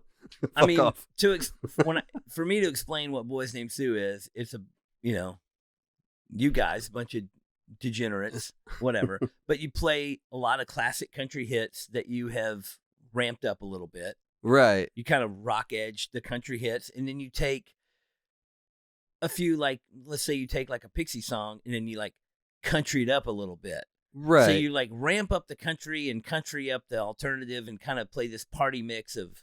Right. You have a few covers of like modern songs that y'all have adapted. Yeah, like, so how the band formed, like Ward and I were doing Slick 57 and we were touring a ton, but we couldn't come back home and play once a week anymore, right? Because if we did, it just would, we wouldn't make it wouldn't work. It would be oversaturated or whatever. So like, we were like, okay, we'll do this Boys Named Sue thing and we'll play kind of old country songs. But we kind of quickly realized we're not good enough to like play old country, do it right. Like Matt Hillier can do it correctly. Right, he can play and sing it right. Yeah, and like we go up there and we're like, and then so I don't know. I think we had like Snakebite Scotty on drums, and Bobby Sue, and then once like that core unit kind of got formed, then we played so much and drank so much that like we would. It's a party band. Yeah, we would. I mean, the band is partying. Right. Yeah, that's a party. That's right. Oh my God. It is so much like it was so fucking stupid. But we never rehearsed ever. So like the deal is we go on stage and start playing and then we start making things up as we go. And then eventually it would kind of turn into a thing that we kind of remember. And that was just like the history of that band is how everything kind of happened. And so Scotty or somebody would come in, or Bobby Steele a lot of time would be like, I heard the song on the radio and it was like Poker Face or something, right? And you'd be like, Poker Face, and then you're like, okay. And then somehow we mix that into like the Gambler. And that was like a pretty whack, no one to hold him or whatever. And it was like, anyway, like, but things like that would happen just on the fly. And then eventually like, people hopefully didn't throw anything at us. Yeah. You played a party for us a while back, a couple years ago, and Boys Named Sue, and y'all were partying, and you were just like, at the end, you're like, man, that was terrible. Well, that's because fucking boy. And I was like, no way, dude, that was the best. I remember everybody was having a great time. Everybody was like, it was great. From the ground, right? The show was awesome. You were just like, well, I couldn't figure out how to tell Ward to tune his bass, and his bass was not in tune, and it was so distracting. Drunk people don't care about that. Dude, I was so distracted that I couldn't. I was just, I don't know. It's real hard. So blame it on Ward. Well, fuck it. The only thing I could do is like, okay, if I can drink 10 beers like real fast, then I won't notice. And then I think that's what I did. And so maybe whatever. It was fine. It was, you were playing at a party. I like partying. It was a great show. Huh? Everyone thought it was great. Right. Well, you liked it, and that's the matter. Yeah. I was like, well, you liked it. That's fine. I got over it pretty quick. I don't think you'd want to like listen back to the live recording of it. Yeah, no way. It was during the moment. It was a great party. It's a great show. Dude, your parties are always the best, man. That's a tradition. I hope. Tradition. I think. I'd have to check my text message. I think 40 Acre might be playing. What? 4th of July again. I heard I heard noise about it. Yeah, I know I'm fucking down. Let's do it. I think you're in. I'm gonna talk to Robert. I gotta go see Robert at Dallas Percussion. I'm throwing a plug in there. So I'm going to go see Robert Anderson over there, and I will see him. I'll ask him about it because I'm very curious. I want to play, man. Fuck yeah. 40 Acres fun. 40 Acres a lot of fun. I think I only played in party bands. Now that we like say it out loud, and I just said it, I was like, I think the common thing is party. The O's were a little less party, though. A little less. Yeah. But fucking hell, we got after it. Yeah. Oh, my God. But the O's, man, we got to It was a little harder because we were anchored. I mean, I had to play like 4 instruments each, right? So it was like 2 one-man bands stuck together. So you kind of had to do a little more circus act. And if you drink too much, it becomes impossible, you know? I don't know. I can't play one instrument, much less 4 instruments. Well, I mean, a lot of it's smoke and mirrors. Yeah. You know, so, right. Like, but in general, it was too hard. Well, 40 Acres kind of getting phased out a little bit, I guess. Right. Isaiah has a solo band, Isaiah and the Boss Tweed, and which is also a great band. Yeah, man. And so they're kind of took over the touring role, and it was probably easier. I mean, like with 40 Acre, everybody's older and had kids and shit. So it just wasn't really, it just didn't really make any sense. At some point, I mean, I've seen this so many times with friends of mine in bands. There's like a few band members that are committed to the band, and then a few band members that have wife and kids, and it's just like the struggle of trying to, you know what I mean? At some point, you got to get every band member that's all willing, yes, to get in a van and leave town. You're right. I mean, it's not easy because and the older you get, the harder it is. Right, because there's no money in it, really. You know what I mean? Like, it's not. There's a hope of money. There's there's something down that you can kind of see. You're like, man, if this thing works. But most people don't. Most people do it and they love it, and most people don't. You know, most bands are not U2. Yeah, fucking, it's never gonna happen. You know, but like the cool thing about 40 Acre is that we did well on the West Coast, and if you say tour the West Coast, I will tour the West Coast any fucking time. That is my favorite place to go tour. The weather's perfect, food's good, and it's just because there's a great venue to play in every hour. Yes, up the coast. It's fucking awesome. Like in the Midwest, it's like 10 hours to each show. Right. And then there are good shows in the Midwest, but it's just different. You know what I mean? Yeah, you have to drive 10 hours to the next one. And then like East Coast is kind of similar. It's like, it's just. Well, it's all in one pocket. Right. And then, yeah. But West Coast, it's just like, and then you get to drive and it's fucking ocean. I don't know. It's just, to me, I dig it out there. Yeah, when you're on tour, I've been on tour with a bunch of bands over the years, and you know, when you're on the West Coast, it's like bus call is like 4 or 5 a.m. Right. Because you don't have to drive very far. Right. When you're in the middle of America, bus call is like midnight. Yeah. Because you got to drive 8 hours to the next city. Right. And I don't know. It's fine. You know, I do. It's a love-hate thing I do have with touring. You get to see cool shit. You get to meet tons of people, but a lot of it you're seeing, you know, nightclub, and that's it. And it's like one to the other. So, and there's give and take there. That's the other thing I tell people about when I was, especially like on Warped Tour. Everybody's like, "Oh man, you travel the whole country. What's it like?" I'm like, a lot of parking lots. Let me tell you what a tour is like. What in the Duck podcast is proud to be sponsored by Legacy Ink, the finest in tattoo pigments. I've been using this ink exclusively for over 20 years myself. It has been recently rebranded and marketed, but it has been the same recipe for decades. Real, hand-mixed tattoo pigments that heal great and last. People always comment on the yellow that I use and the yellow tattooed on me, my favorite, the Mayan yellow. I have seen countless 20-plus-year-old tattoos with the colors still vivid. Don't duck around with all these newfangled companies with their watered-down baloney. Get the tried, true, and tested good shit. You can find them on Instagram at Legacy Pigments or email Ashley today to place an order at legacyartsupplies@gmail.com. Tell them Oliver sent you and receive a special discount. Don't just do tattoos. Be part of a legacy.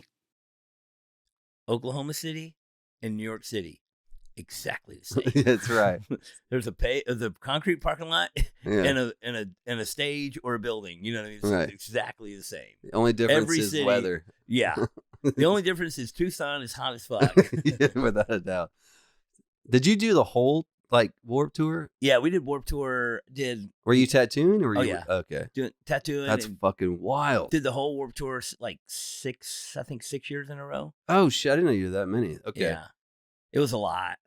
That is fucking And it's like heavy. 30 cities a summer. And there's 30 cities in probably 40 days or something. Yeah, there's a few days off. Yeah, yeah. Not many. Yeah, yeah. If there's 30 cities, it's like 35 days. Yeah. It's crazy. That makes my shoulder, like makes my back, like my whole body, dude. We're doing yoga. I just tell people how much money we spent on gas. Yeah. We would spend like $40,000 on gas, and that was when gas was like $1.15 a gallon. But what were you traveling in for? We're those? in an RV. Oh, okay. But that's got to be pretty easy to live. Well, I don't know. Were you doing a lot of overnight drives? Yeah. Ugh. We had a driver. Oh, that's good. Yeah, we had a driver. Driver slept all day and drove all night. Oh, dude. Okay. That's pro touring right there. Oh, yeah. I mean, our drivers were not professional drivers. They were our drunk friends. Right. So we had a couple of, Scott Beggs drove for us one year. That's but cool. Yeah, we had a couple drivers that would you land at the new parking lot at like 7 or 8 a.m. Right. And our one buddy who was driving, he would as soon as we'd park, he'd start drinking. I was going to say, plow and through. While stages are being set up, he's just partying, walking around, hanging out with everybody. And then he'd watch like the first one or two bands of the day and then pass out at like 2 p.m. Yeah. And then wake up at midnight and start driving, or wake up at 1 and 2 in the morning and start driving. That's a wild life, man. It was wild. But yeah, we got a lot of gas. We bought a lot of gas. Yeah. It was crazy. It was like we made a lot of money, but we had to spend a lot of money. So we were partying. Yeah, I mean, with that kind of thing, I don't know. I've never been on a Warp tour. I never toured that. But whatever. I mean, I hear it's just everybody's kind of going pretty wild. It was. I mean, it's a party every fucking day for sure. Yeah. It's a lot of young bands that went on the Warp Tour that were in a tour bus. They were literally making $0 because you get paid so much to play each day. But then you know how much a tour bus costs. Oh yeah. You know how much a real driver costs. Right. You got to get it. They're and the gas and all the shit. So that, I mean, they're just most bands would be very happy to break even. Right. And just play all summer and get their name out. And if a band could have cool merch and do good in merch, then they could possibly make some money. So the merch game, like you've been a Warped Tour, dude. It's like merch world. Dude. Yeah, every band has a tent. It's like that's everyone's hustling. Just try it because that's the only way you're gonna make money. But that's still the only way you make money in music. But what's it like in tattoo world? Like, are you selling a ton of merch? Like, is that even a thing that I am a merch heavy tattooer. Yeah. But that's cool. I mean, that's what's good. I mean, I kind of learned that from touring with my friends and bands. Like, you always have to have. So when I go to a tattoo convention, I usually drive. Yeah. Because people are like, oh, why don't you fly? It's like, if I fly, I got 2 suitcases that I can take. And I got to take all my tattoo gear. I got to take this. I got to take that. And then I get to the convention and I don't have a lay down table because I can't fly with it. I don't have an armrest because I can't fly with it. I maybe have one of these lights that fits in my bag. Yeah. And I don't have very much merch. But if I drive, I can have shirts and hats and stickers and patches and lights and armrests and lay down tables. And I can if it's worth going to, it's worth being, Yeah. If you just want to go there and do a couple tattoos, that's great. But if I'm going to go all the way there, I might as well go all the way there. Make it. Yeah. So I'll drive. Like I said, I drove I don't know how many miles I've driven but I drove to California twice in the last 8 weeks and back. And then I drove to Ohio, and then I drove Pennsylvania, and I drove to Utah twice also. And I've driven a lot. Yeah, dude. But I drove out west. I stopped at a shop and worked in Arizona. Then I drove to a shop in California, worked at 2 shops in California, did a tattoo convention in Fresno, then drove to Utah, did a tattoo convention there, then drove home. So that I didn't just drive all the way to California for one weekend. Right, not for one. Boom. But it's like a 2-week trip where I'm packed to the gills in a truck and or packed the minivan to the gills to the ceiling. Right. But yeah, and I did a convention in Pennsylvania, and I drove to it, and then I worked at a couple shops on the way in and out. But everybody's like, "Man, you drove up here?" And I'm like, "Yeah, look at all this stuff. I mean, I can't fly with all this for real. You know what I mean? I have like these lights right here. I have these lights that I put on the booth. Yeah. And then I have, my lay down table that I can, just if I'm going to be able to do it. Well, yeah. I mean, that's the whole thing, though. Like, why half-ass it? Like, I don't know. What's the fucking point? Yeah, you got to make it worthwhile. To quote Jack Black, if we're not going to try to be the best, then what the fuck we doing? Like for real. But yeah, if you're in a band, you got to have merch. Yeah. But Like- that's the only consistent thing that you can at least you can guarantee buy the gas with that. You know. I love Jim Heath's quote was like, "I'm a t-shirt salesman." Yeah. That's my main job. My main job is a t-shirt salesman. Right. For real. And then luckily, like most venues have stopped that fucking heinous move where they take percentages of your merch sales, which is so fucked up. And so most venues have kind of. We've dealt with that a little bit on a Bike Riders tour. We had a venue that was going to take that, and I was just like, I said, "Nah, yeah, you're out of your mind. That's fucking stupid, man. I'll just book it. If it was up to me, I would just say no. I'll go play somewhere else. Yeah, go play a different venue because you're already playing there. You're already splitting the door with them or whatever. You're splitting everything. They're getting all the booze sales and blah blah blah, and then your main." And then they have their own bar T-shirt. Right. And they're selling, like, am I getting a cut? What are we doing? I brought people, whatever. So then you're selling your shit and they're taking a cut of it. And then it's just confusing. Like, what? I don't know, man. I don't dig it. And I'm glad that some places are stopping doing that. That's a pretty greedy move. We told one place, they said they were going to take a percentage of the shirts. And I can't remember what the percentage was, but it seemed high. And I was like 20% or something. Yeah. And I was just like, well, in that case, we're not going to sell our shirts tonight. Right. And they said, well, why not? I was like, because that's my profit. Yeah. I'm traveling. I'm driving with paying the gas. I'm bringing these things. I printed them. I bought the shirts. I printed them. I'm lugging them around, and then you're going to take the profit of it. And I'm going to like make 5% profit. No, I'm not going to do it. I'm just save them and sell them tomorrow night. Right. And they're like, oh, well. And then I think they said they drop it to 10% or something. But I was just like, if you want 20%, I'm just not selling them. Yeah. It's not worth it for me to lose the inventory and not make the money. Yeah. I'll just sell them tomorrow night at the next venue. And they were just like, oh, well. And I was like, no. No, man, if they provide like somebody to sell the shit, then and then they only took 20%, I'd be like, okay, well, at least that's a trade-off. But instead, it's like you got to pay, like, it's a stupid model, man. And it's a greedy ass model. And I think House of Blues does it. They do. Well, they did. They don't, because Live Nation stopped that. Oh, good. At least as of right now. Well, that's good. They were pretending. Way to go. They were pretending to be nice so far. So I don't know. We'll see how long the nice lasts.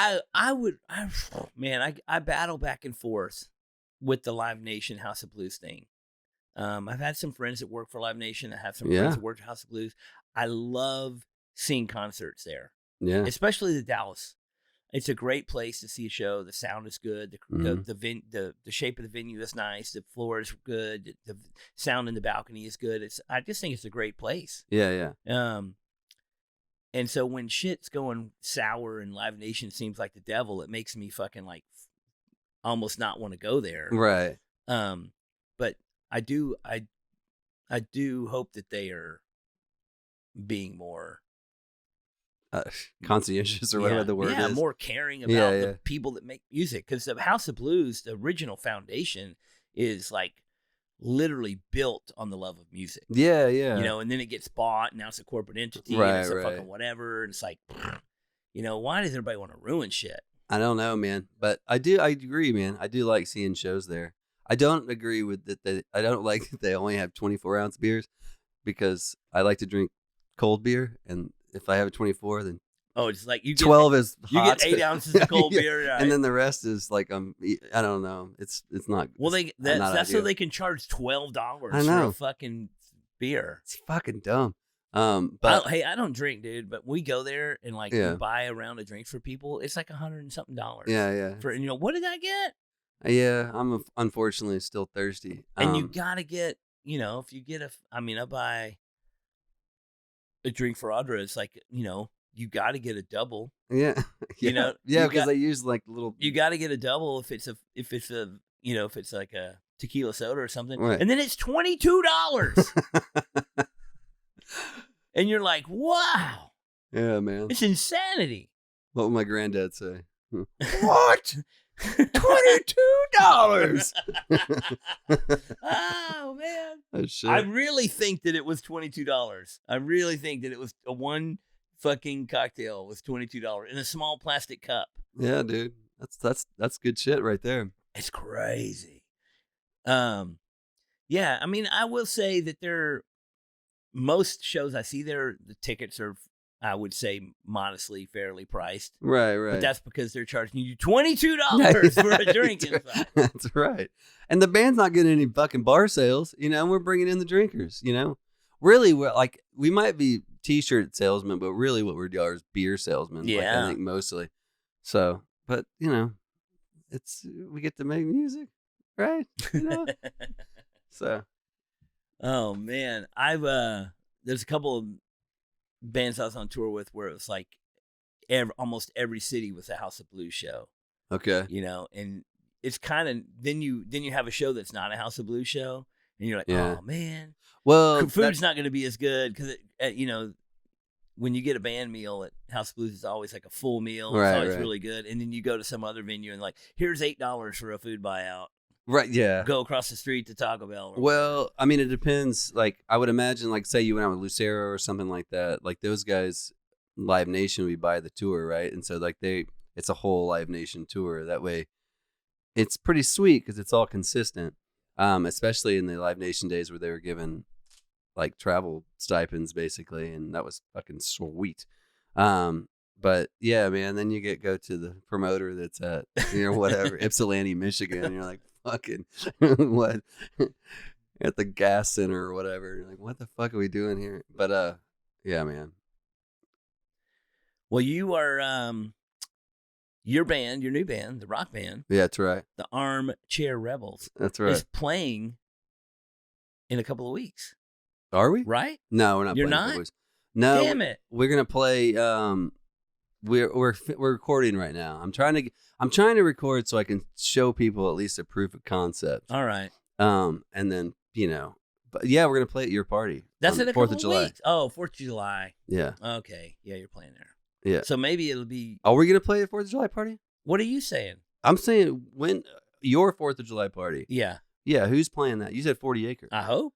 Yeah. Okay. Maybe you're playing. Okay. Or Armchair Rebels or both. Maybe you're playing two bands. Okay, dude. I'll You've play done all that day. before. I'll play all day long. You've done that before. Your party is one of my favorites of the year. It's a good one. I'm still scared to slip and slide. I remember learning that the hard way that I wasn't as agile as you used to be. Dude, it's not even agile. It's like I used to be 3 foot tall when I was doing this, right? And so but when you jump from normal human height, dude, you have to start low. And I wasn't privy to that when I first, anyways, I learned that quick. It hurts. You got to start low. It hurts. Thrust and start low. It hurts. That's a rule for you kids out there. Thrust and start low. Last year we had the big blow up water slide house thing. Yeah. That when they I didn't get on that one, but I saw people. You should have got on it. I know, I saw because that was you didn't have to thrust or start low. You just slide. It's great. It's easy. It's effortless. Yeah. But when they brought this thing, they delivered it and set it up, and then they start pumping it up, and it's getting taller and getting taller and getting taller. And I was like, God, how big is this fucking thing? It's taller than the building. Yeah, it's dude. fucking huge. I was like, man. oh my God. Yeah, so we're getting that again for sure. Yeah, man. So have you started doing your shopping list for the firecrackers you got going this year? We usually do that last minute. Yeah. Yeah, we usually jam out to the fireworks stand and get the last minute deals. Man, I had to move recently to this new place, and I found a box of old fireworks. You want them? Sketchy. Yeah, no. Old fireworks are sketchy. Yeah, man. I mean. So, yeah, the problem with the old fireworks is that they sit in a box and you shuffle around, and the gunpowder seeps out and gets all over everything. So you go to light it, and it's right. That's how. Yeah, old fireworks are sketchy. Yeah, no, but how do you throw I don't know what to get rid of them. I We can't just shoot them off. Yeah, I guess I just throw them in a pile and light it and run. Is that the idea? That would get a long fuse. Yeah, yeah. Yeah, like a Wile E. Coyote style. Well, no, you can go when you go to the fireworks stand, you can buy a roll of the fuse and just put a long fuse on it. That's a pretty good idea. Yeah. This is a fucking bomb. So yeah, pretty much every year for the last few years, we've like accumulated more and more fireworks each time, Right. and it's getting out of control. But that's the I don't know if it's kind of the main event, or it's I don't know. I mean, what to consider what is the main event, but well, last year we had a few friends from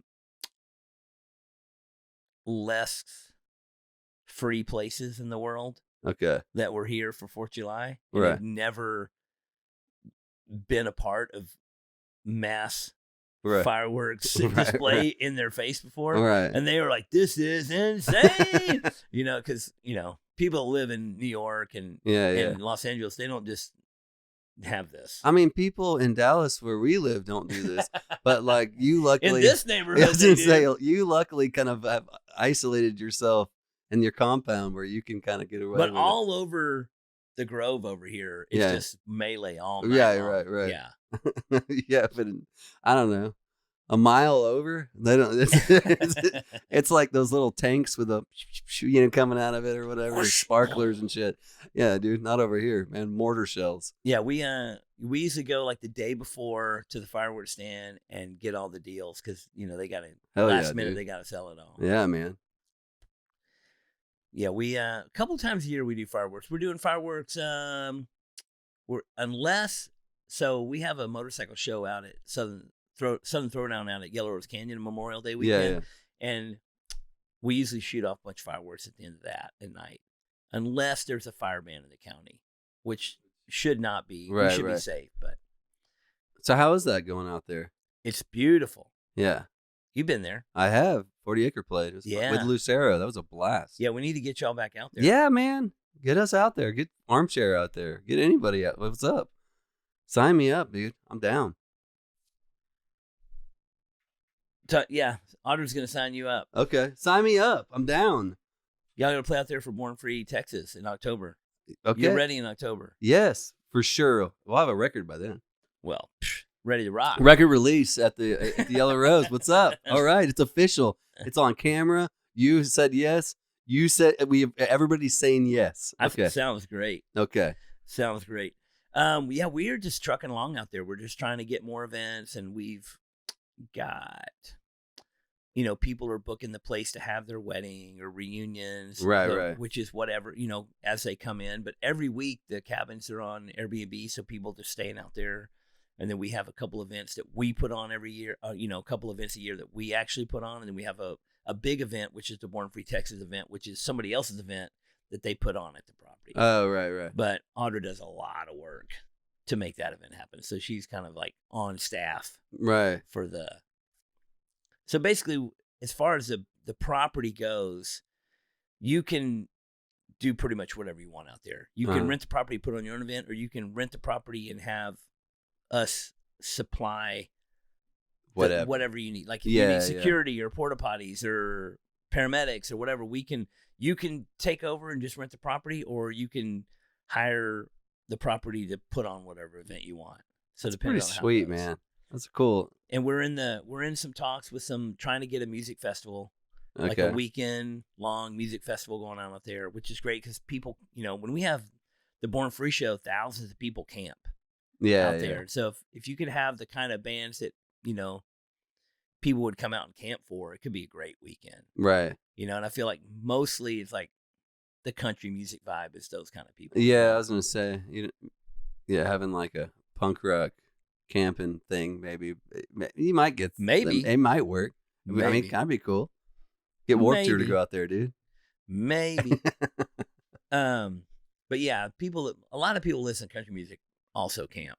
Yeah, that seems to be kind of. If we could get a Jimmy Buffett concert out there, fucking dude, what's up? Get the Parrot Heads out there. Yeah, man. Why don't you get that going? We'd be living a dream. I'm not sure if he's still playing anymore. I think he might have passed on the next plane. Really? Didn't he? I don't know. I don't know. I'm not. I'm not too up on his Is Jimmy catalog. Buffett dead? We need to fact check. It wasn't too long ago, right? I mean, Man, Jimmy Buffett tribute. dude, okay, who you gonna? Matt Hillier's got to be at the helm of that. I feel like he's the only guy I know that would learn it correctly. Grateful Dead's been dead for a long time, and they still play. Yeah, they still do it. I mean, their fans still go to tribute shows. There are something I probably should get into, and it's so on May 17th, it's coming up. There's a show out in Garland for Redheaded Stranger's 50th anniversary. Did you know about this show? No. Okay, so 50. Is Willie gonna be there? He's not. He's on tour, but Ray Benson will be there. Rhett Miller, Joshua Ray Walker, Matt Hillier will be on guitar. And it's gonna Max and Heather Stalling will be there, and basically the 50th anniversary of Redheaded Stranger, which was recorded just down the road in Garland, Texas, at Audio Dallas. So the birth of outlaw music was in our backyard, which is pretty fucking sweet. But anyways, that's May 17 at in Garland, and it's the Redheaded Stranger 50th anniversary. And it's gonna be bad to the bone. That sounds cool, dude. It's gonna be sweet. Ray fucking Benson, man. Like it's it's gonna be pretty neat. So we're basically doing the entire record, and with these guys kind of trading off singing, and then a couple other kind of extras. But there's like Willie's old bus will be there, a bunch of memorabilia. There'll be a bunch of music going on around. Who has that old bus? I've seen it. It's a dude that lives down like a couple blocks over. I saw it the other day, and I was like, man, that looks awfully familiar. And then they're like, it's gonna be there. I was like, oh, fucking, I'm an idiot. It's right there. So yeah, but it's here. It's a dude that lives locally, so it's pretty wild. But yeah, man, it's gonna be super cool. I forgot to plug that. Well, you didn't. I did. I know. It came. You in remembered. Late. I came in hot with that one. You remembered to plug it. I had too many things going. I started shooting the shit, and I forgot about the good stuff. Man, speaking about remembering things, remember when we were planning to do like some sort of dude fest? Yes, I still think it's a good idea. I still think it's a good idea. I think the Lebowski Dude Fest it's still just as relevant as it was. I feel like we need to revisit this idea. So basically, there are Lebowski Fest that have happened around the country, and I think there's even one called Dude Fest. So we might have to think of a name that's not conflicting, not stealing somebody else's name. But we need to have some sort of big Lebowski party week event. Maybe you pick like a secondary, like maybe like Donnie or something. It's Donnie Fest, and then you get Donnie to show up or something. You know. I think getting Donnie to show up would be hard. Yeah, I think so. I think getting any of those guys, maybe. Well, it's funny because there's like, you've seen any of those documentaries about some of the Lebowski Fest where they get like, they'll get Liam to show up. Right. They'll find some, one of the lesser known characters in there. But yeah, if you could get any main character. I mean, the landlady or something, like. She was the landlady. Wasn't it a landlady? No. No, I'm thinking. I just mixed two movies up. Yeah, sorry. the landlord guy. The landlord. Marty. Yeah. Get him to go. If you could get Marty to perform his cycle. Yeah, dude. Yeah, I mean, there's somebody. There's got to be somebody. I mean, obviously. I don't know, one of the nihilists. There maybe something there. Yeah. Well, you got to get Flea to come, man. You kind of have a friend of a friend there, call right? Him up. Yeah. Call him up. You got to have like a Eagles cover band. Yeah, or CCR. Or CCR and Fuck Eagles. Yeah, dude. Play CCR and Eagles CCR songs. tape. I got a conversation the other day with somebody, and we're talking about the greatest American rock and roll band, and because the two biggest I ever write were Stones and Beatles, so they're and you go, well, what are the greatest rock bands? And they always happen to be like English bands, but what is the greatest American rock band? I mean, CCR is one of my favorites. To me, it's CCR. CCR is one of my favorites. ZZ Top's one of my favorites. This Top is fucking badass. Greatest American rock and roll band. It's tough, man, because you can go. We have Elvis. We've got like Buddy Holly. We've got Tom Petty. Blah blah blah. You can say these, but those are like solo artists. Yeah. So not a band. And then you're like Aerosmith. What like not Aerosmith. That's what I'm saying. So it's got to be CCR, and that seems like I don't against the fucking Beatles and Rolling Stones is like, man, that's tough. Well, the whole thing about CCR, The Kinks, I love the Kinks. fuck yeah. But the whole thing about CCR is they have the most number 2 hits Is that of all time. most number 2? They have the most They number didn't 2s. They're the band that made it to number 2 the most without making it to number 1. And, dude, that's like a T-shirt. I would tattoo that. But the thing about Number it is 2. when you think about they were number 2, the time era that they were playing, they were going up against the Stones, yeah, Hendrix, yeah. Doors, like all the things, Zeppelin, all the things that they were up against, they had, the specific details I'm not 100% on, but Right. the generality is like, let's say like they had more number 2 hits than Zeppelin had number 1 hits. You know what I mean? Right. Like there's every song they had straight to number 2. Yeah. But they have a lot. I mean, they have a lot of hits, a Yeah. lot of great songs. Like you listen to a CCR album, and every song on the album is on the Greatest Hits album. I Like, know. the Greatest Hits album of CCR is like 44 songs. Dude. I know. It's bad to the fucking bone. It's 2 parts. I know. Chronicles 1 and 2. I know. Chronicles number 2 happens to be my fave, but they're both really that's solid. That's solid material right there. Led Zeppelin. I mean, not Leonard Skinner could probably be in there Yeah, for top American. but I don't think bands. they beat CCR. But Nirvana in a way could be in there. You know what I mean? Like shit. Like Nirvana sucks. come on, fuck off. Yeah, Nirvana sucks. I'm Woo. not a Nirvana fan. I don't know, bro. Metallica, where they live? Guns N' Roses. What's up? I don't like them either. I hate a lot. Yeah, dude. I don't know, man. Nirvana pretty good. They're not. I was there. I was a kid when they came out. It was terrible, and they never got better. They didn't have a lot of chance. No. Hey, thank goodness. Yeah. Dude Fest. Yeah, man, I'm down. Let's do it. We need to Let's get do back it. on track. Yeah. I need to get some tattoos anyway, so like next time we can just we'll have hash out the details We'll have a on my meeting. arm. We'll have a meeting. We need to get some other interested cohorts in to help us put this shit together. And we give Ward, I feel like Hillier might be a part. Like maybe get the whole gang. Yeah. Hillier might have some idea. Well, he might just bring good jokes, but I mean, they'd be funny at least. Yeah. I mean, I feel like you got to have it at a bowling alley. Fuck yeah, dude.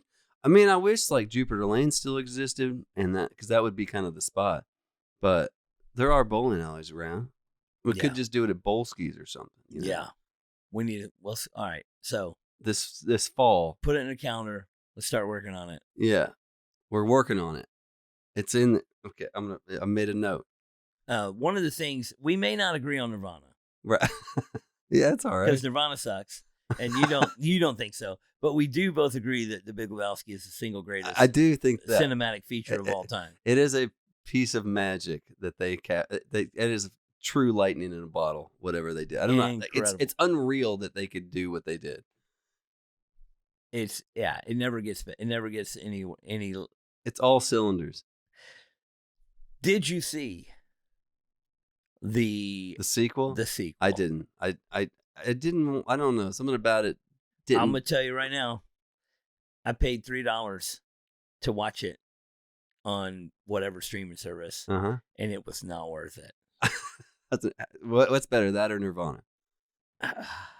Well, and we're mixing movies and music. You can't compare a movie to music. Okay. It is the Nirvana of movies, dude. All right. I mean, the funny thing. I mean, Turturro's so damn good, but here's the thing, dude. Here's the thing: is John Turturro as the Jesus in The Big Lebowski is literally a few minutes of screen time. Oh, I thought it was billed as he's like in The Big Lebowski. Oh, in the original movie. But that's he's the power. He's only in there a short bit, and every single second is solid fucking gold. And then John Turturro in this new movie, it's not even that. There's no glimmer of that the character just doesn't come through. Yeah. You're trying to make a hero out of a pedophile, which is a patterass. Right. Patterass. 8-year-olds, dude. But it's just a weird fucking movie. But it's just not good. Yeah. It's just not. The acting is just not good, and it really opened my eyes to that. You think that this actor can be this character without the director, and they can't. Yeah. They just can't do it. And it's crazy. Did you at least watch it on a plane? No, we watched it at home, and we bucket of popcorn, ready for the go. Listen, multiple times throughout the movie, we're like, let's just stop watching it. And then we're like, no, we got to at least finish it to see if it gets any better or keeps getting worse. And it just got worse. Ugh. It was. It hurts. It does. It hurts bad. And I was like, and I was kind of bummed that the Coen brothers let it happen, because they signed off on it. Well, they gave John Turturro the rights to the story and the character to make the movie. But it barely even got. It was so bad. But yeah, I don't know. I for a long time I had hopes that there was going to be a quality, somewhat sequel spinoff to Big Lebowski, because I thought there could have been an opportunity for that, but I think that is way long gone. No, the good news is that they didn't fuck it up, right? They didn't. Yeah. They didn't go in and make. I don't know. Well, I guess they allowed one fuck up, but they weren't at the helm of that one. If you love the Big Lebowski, I think you should watch it. Just, I know, but I don't want that feeling, Yeah. For you to say it's the Nirvana of movies, I don't know.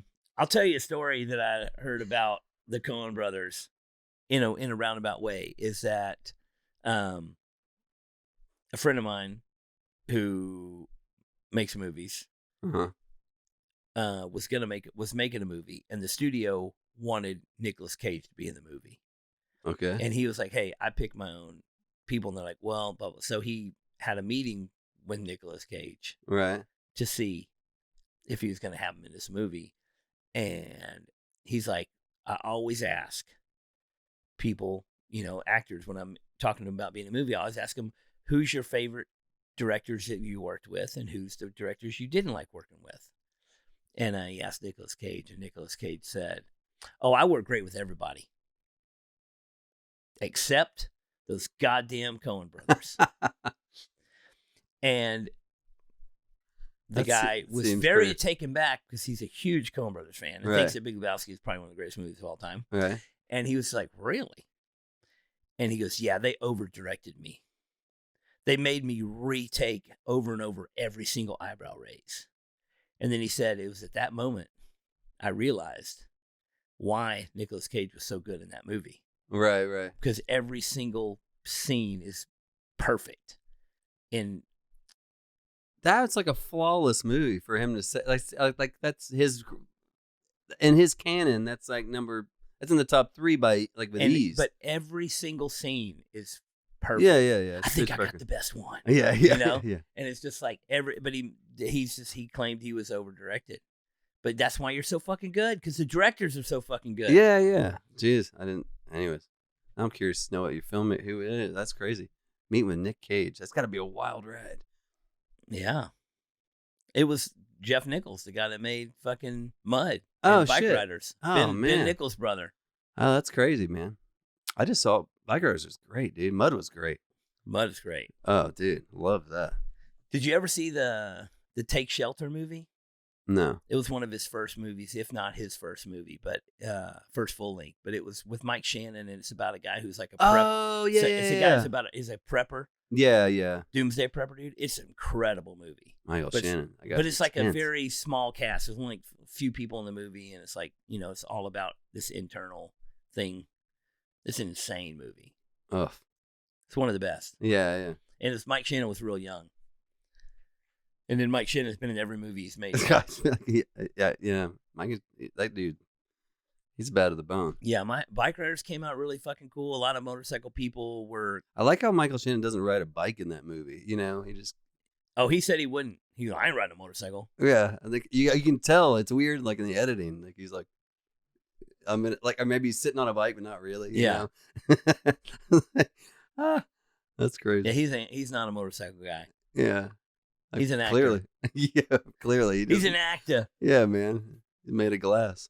But there's some. I mean, Tom Hardy rode a motorcycle on there. Yeah, he didn't. Yeah, but Tom Hardy rides a motorcycle in real life. Yeah, that's his bit. Like, I mean, he's a badass. Yeah. He just this is one of those dudes. He's not just an actor. He's an actual person in real life. Right. That's crazy. Which is crazy because there's a lot of people that are only actors. And that's all, that's all they are. They don't really do anything in real life. Yeah, I don't know, man. I guess if you work on a movie and it takes a year to make, like, you don't have, there's no time to do anything else, right? I don't know what that lifestyle is really like. Like, it's so abstract to me to even kind of imagine. Yeah. I mean, there's like Robert Redford's and Chuck Norris's, who are crazy, actual real life people, then also act. Right. And then there's people like Mike Shannon that only act. Yeah. Like all they do is act. They're not like doing any, you know what I mean? Yeah. I don't know. Like a lot of these guys, yeah. Even the dude has a band that like Jeff Bridges he's in a band. Oh, he does a lot of things. Yeah. He does a lot of things in real life. But yeah, I've met some people in that industry where they don't do anything else. That's wild. It's weird. Like I know some artists, some painters and tattooers that don't do anything else. They just draw, paint, tattoo. That's it. They don't skate. They don't ride bikes. They don't ride motorcycles. They don't do nothing. They don't, you know what I mean? It's like, I don't know. I mean, you got to do something else. I feel like even to a fault, like I do too many different things, but it's like, man, I don't want to get fucking bored. If I just did one thing all the time, I'd be so fucking bored. Yeah, but I think the people that are the best at whatever it is only do that thing. That's I mean, okay, yeah. If you're so like the best tennis player in the world does nothing. Right. But Tiger Woods is the best, and that's all he does. Yeah, he don't ride motorcycles. Other than domestic violence, that's all he does.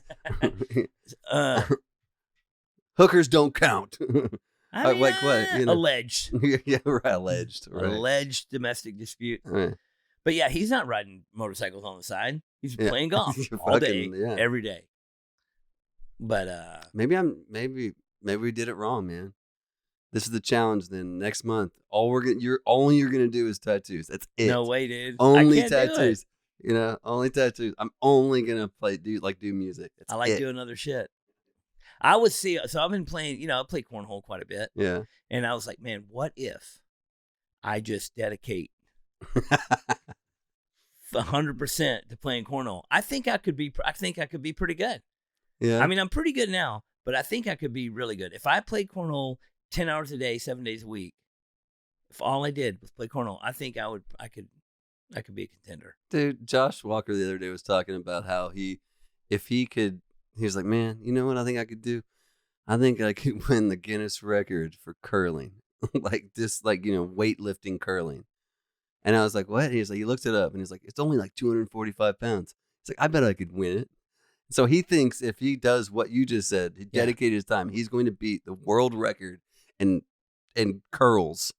How many times you got to curl it? Once, but 240 pounds, something like that. 240 doesn't seem like it doesn't seem like that much. Well, I guess that's the hardest way to lift. Right, you're like, people that lift like this, they lift like 500-600 pounds. But you're telling me Arnold Schwarzenegger in his prime couldn't do it, but like Josh Walker is gonna fucking do it? Not a chance. But he thinks he can do it. He's working on it. He's got to dedicate. That's all, yeah, dude. You gotta commit. Go. Yeah, you can't half-ass this shit. Not if you're going for a Guinness record, You gotta commit. And who put Guinness in charge of records? Like, for real though. Like, why are the beer company? What do they have to do with anything? They just kind of stamp themselves like legit. No, man, it's Guinness certified. Like, what the fuck are you talking about? Well, That's crazy. I used to know more of the details of why Guinness was involved, but I can't remember the details right now. But I mean, a very long time ago, they sponsored the record book, and then it just kind of became from there. But they are the most prestigious documentators of world records. Yeah. Like, it's the wackiest stuff sometimes, but I mean, well, it's put so many people. If you longest stare, like what? You could. Hey, why? If you if you wanted to be in the Guinness Book of World Records, you could look through the record book and find something that you could do and maybe beat one of them, or you can come up with a new thing that nobody's ever done, and just make the world record for it. Now, the first time you do it, it might be easily beatable. Right. Like you could I'm going to do this. Strongest toe tap, like whatever. I mean, we were putting quarters on our elbow and like catching the quarters. Yeah. We're like, ooh, wonder what the world record is for that. And it's like insane. It's like so many quarters. If you can do it without thinking, then somebody's going to do it a million. But it's like so the many, Rubik's Cube guys. It's so many quarters. I couldn't even hold them without dropping them. No, you have to have a big hand. You have to have the right kind of hand for it. But you got to be built for that kind of thing. Yeah, you got to be the right guy. But one of the things about that particular record that fucking kind of bummed me out is that, like, let's say you put 20 quarters on your elbow, and then you caught, and two of them fell. You got 18. Mm-hmm. You got credit for 18. Oh. And I was like, no, you got to catch them all. Yeah. You got to put 18 and catch 18, or put 20 and catch 20, or put 100 and catch 100. You can't just put 1,000,000 on there and then grab as many as you can. Yeah. So it's kind of fucking bullshit. It is bullshit. So some of the things that they do, I don't personally. Yeah, you know what? I'm gonna write a strongly worded letter. But yeah, you should. I mean, when I set out to do the world record for most tattoos done in the day, like, it wasn't a previous record. Uh-huh. So no matter how many I did, obviously more than like a small amount. Right. It was going to be I was setting a new record. Right. For someone to beat, and then I beat it, and then whatever. But who's current victor on that one? I'm not 100% sure. Are you could still be the. I was at one point. I think. So that is so wild though that you do have a Guinness record. I did have a Guinness record. I might still have a Guinness record, but my record might only be in the specific parameters of what I did. So there was a guy that did like over 1,000 tattoos in a day, but they were like small and just black outlines, and he did like hundreds of them on one person, which is totally different. Right. So mine was the most people tattooed in a day. Right. And when I did it, it wasn't a record. So Guinness came in, and they're like, first of all, before we set this record, we have to define what a tattoo is. Is it a dot? Is that a tattoo? No. I mean, technically it is. But for the sake of this record, Guinness came up with the definition that a tattoo to count had to be 2 inches by 3 inches. I don't know why it's not 2 by 2 or 3 by 3, but it was 2 by 3, and it had to have black and a color. Huh. So I did the 13 with the black outline and right. And so red that kind of dictated the and color. Red color, and you could get any color you wanted, but I did mostly black with red. And they had to be like 2 by 3 inches. Yeah. So some other guy did 1,000, but they were like tiny little black scribbles or whatever. So it's not the same bullshit. record. So currently, I don't know. The last time I think it's been a while since I talked about it, but the last time I like looked it up, it was hard to find. Right. Because they do print out a book every so often, but not every record is in the book. Remember when we were kids though? That fucking book was the best. It was so you're oh my god, and you're like flipping. It's like the craziest. Yeah. Oh my god, it was such a big deal. The fattest twins. Right. Riding those little mini motorcycles. Yeah, man. That was as fascinating as like the Bermuda Triangle when you were a kid. You're like, what? Dude, I just saw a fucking meme yesterday, and it said like, how come nobody's disappeared at the Bermuda Triangle anymore? Yeah, like, what happened to that, dude? Dude, in the 80s, a mystery solved? In the 80s, every week, something else. Dude, they were sucking people out every day, man. It was like, oh man, you gotta watch out. Like as if we were gonna be flying over like that area ever. But we were like, oh man, we don't want to fly that way. Like, I'm not going anywhere, dude. You're playing with sticks in the backyard. Like, fuck off. No, dude. Nobody did. No, I haven't even heard anything about it. Me either. Man, that's wild. What happened? What Maybe it disappeared. It got itself. Mandela effect. Maybe we changed timelines, you know? I don't know. That's a whole nother rabbit hole to go down. Dude, we don't have time on this one. That's a whole other thing. Dude, the conspiracy theories, the Mandela effect, the Bermuda Triangle. I mean, we could be here for weeks. Dude, it's a different kind of podcast. We could be here. I'm not even going to start. Dude, don't do it. We're going to talk about Dude Fest. Dude Fest. Redheaded Stranger. Armchair Rebels. Guinness record. So have you ever heard of the band Armchair Martian? No.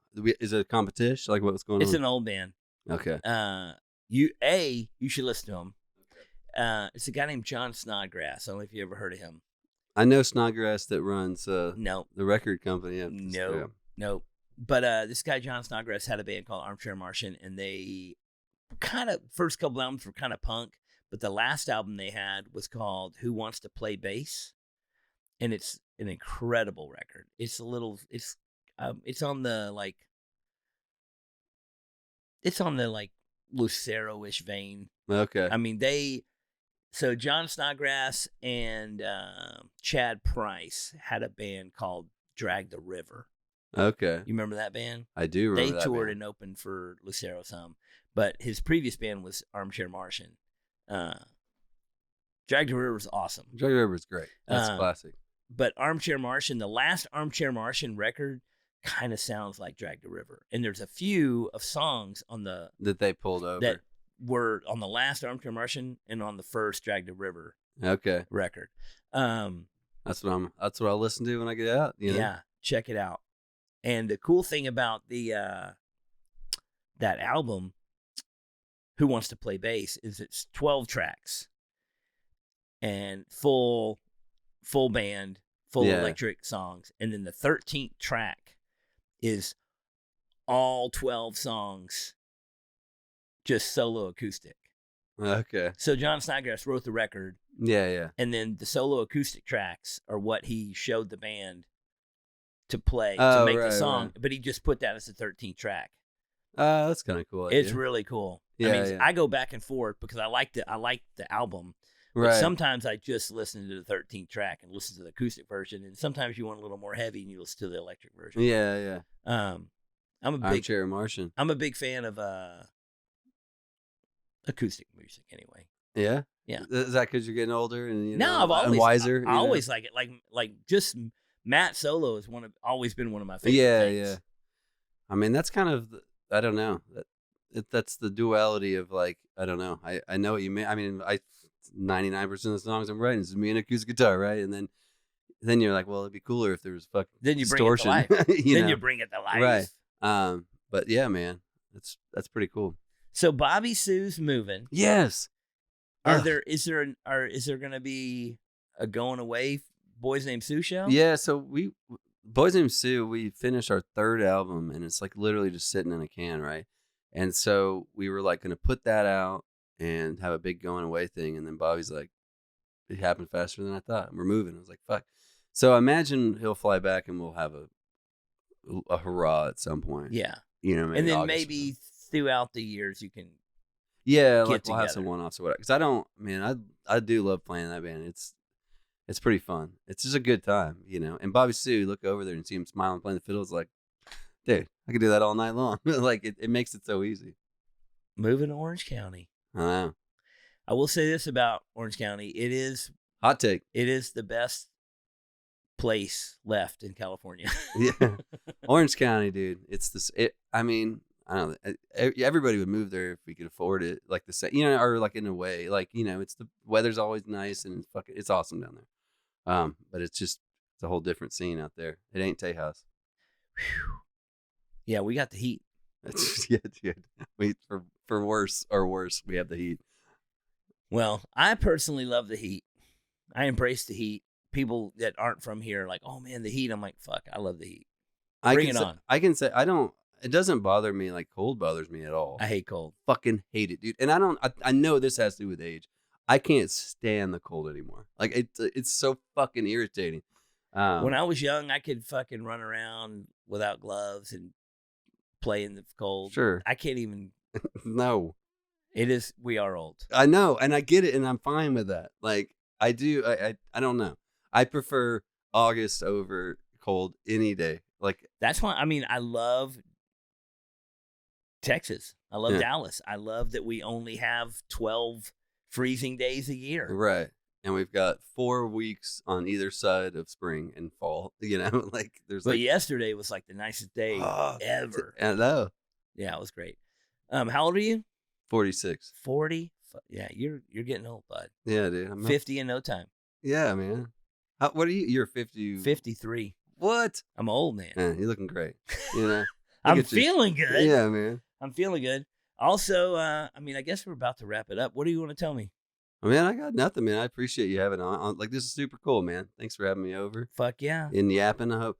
You are a member of the greatest club in the world. You know that. Which is? The Divorce Club. Okay. Yeah. Is that the greatest? It is. The greatest club? When you're in it, it's the best. Yeah, we didn't really get into that, but I don't know. I could have gone into a whole thing about how depression and this is that, and you can find your way out and blah, blah, blah. We avoided that. We just yapped about all kinds of shit today. But I will say this for anybody that is depressed, there is a way out. There is. I mean, there is happiness on the other end. It is. That is not an easy. It's such an impossible thing to. You got to be willing to want help, and if you're not willing for that, then you're not going to get there. But that's the thing, is getting the will up inside you to do that. And that's the hardest part, but it is. Ward would be happy that you said willing. Yeah. Yeah. But that's right. But that is the toughest bit, man, the depression. And seek help, man. Doctors can help. And friends. And friends, of course. And music. Yeah. And work. At some point in work, dude, I did, with my specific issue, like I worked fucking 14, 16 hours, and like that was my way out. And if I didn't have it, luckily people still called me. I remember talking to Matt about it, like after. I was like, man, I'm sorry I was in a weird place. And he's like, I didn't even notice, like the album's awesome. And I was like I didn't even notice. I was like, bud. I don't know. That's a true friend. I was like, what do you do? We hang out? Like, what happened? That's like, a true friend. Man, I've been having a really hard time. Really? Yeah. You didn't even notice. Stop making jokes then. Like, what the fuck are you talking about? Shit. Anyways. That's the best. Oh my God. Well, I can't wait to see the new rock band live. Yeah, man. In person. It's going to be at your house. Is that going to be the first? Yeah, it won't be the first show. I don't know. No, we've already played a couple. We're just going to, we're trying to figure out how it, the sound and how it all kind of makes sense. I normally I don't give a fuck, but this one is a little more, I don't know. I want it to be just right, or at least closer to right. Hell yeah. Well, buddy, thank you for coming in. Thank you, man. And keep it positive. Yeah, man. That's the thing. I do appreciate it about you. Like, you're like always it. And I don't know. I could ask you, maybe this isn't true or not, but you always seem like you're a positive and a good. You're sending a good message, or at least a positive message out. And I think it's palpable, and I appreciate it. I try to stay happy. That's it. I mean, that's the main thing. That's the sometimes easier time than other, whatever. But that's the whole thing. Try to keep it positive. Right. The only we made it through this whole episode. The only negative thing we had was Nirvana. Oh God. Other than that, we're keeping it positive. And you went heavy. No. You went heavy. I have gone hatred. down hour-long rants about how much I hate Nirvana. It's totally fine. Yeah, man. I'm ready to hear like more. Well, thanks, bud. We'll see you soon. Yeah, dude. And rock on, guys. See you next time. Hey, please remember to like, share, and subscribe. Come on, guys. Click all those links. Push all those buttons, because it really helps us out and gets us out there to more and more peeps. What in the Duck podcast is produced by Audra Cabral and John.com Niederkorn. Our sound, video engineer, and editor is Courtney, Jr. Larkins. Initial audio-video setup and intro music by Blake Balake Pinchon. And a big thanks to everyone that submitted questions. Y'all keep them coming. Email me any questions you would like me to answer to whatintheduckpodcast@gmail.com. Thanks for listening, and we'll see you next time on What in the Duck. What in the Duck podcast is proud to be sponsored by Anchor Screen Printing. Anchor Screen Printing has been printing t-shirts and merch products since 1999. Anchor is the place for quality, small run items. At Anchor, every print is hand done by people who care about art. You can email anchorcustoms@gmail.com to talk about getting something printed for your company, brand, or shop.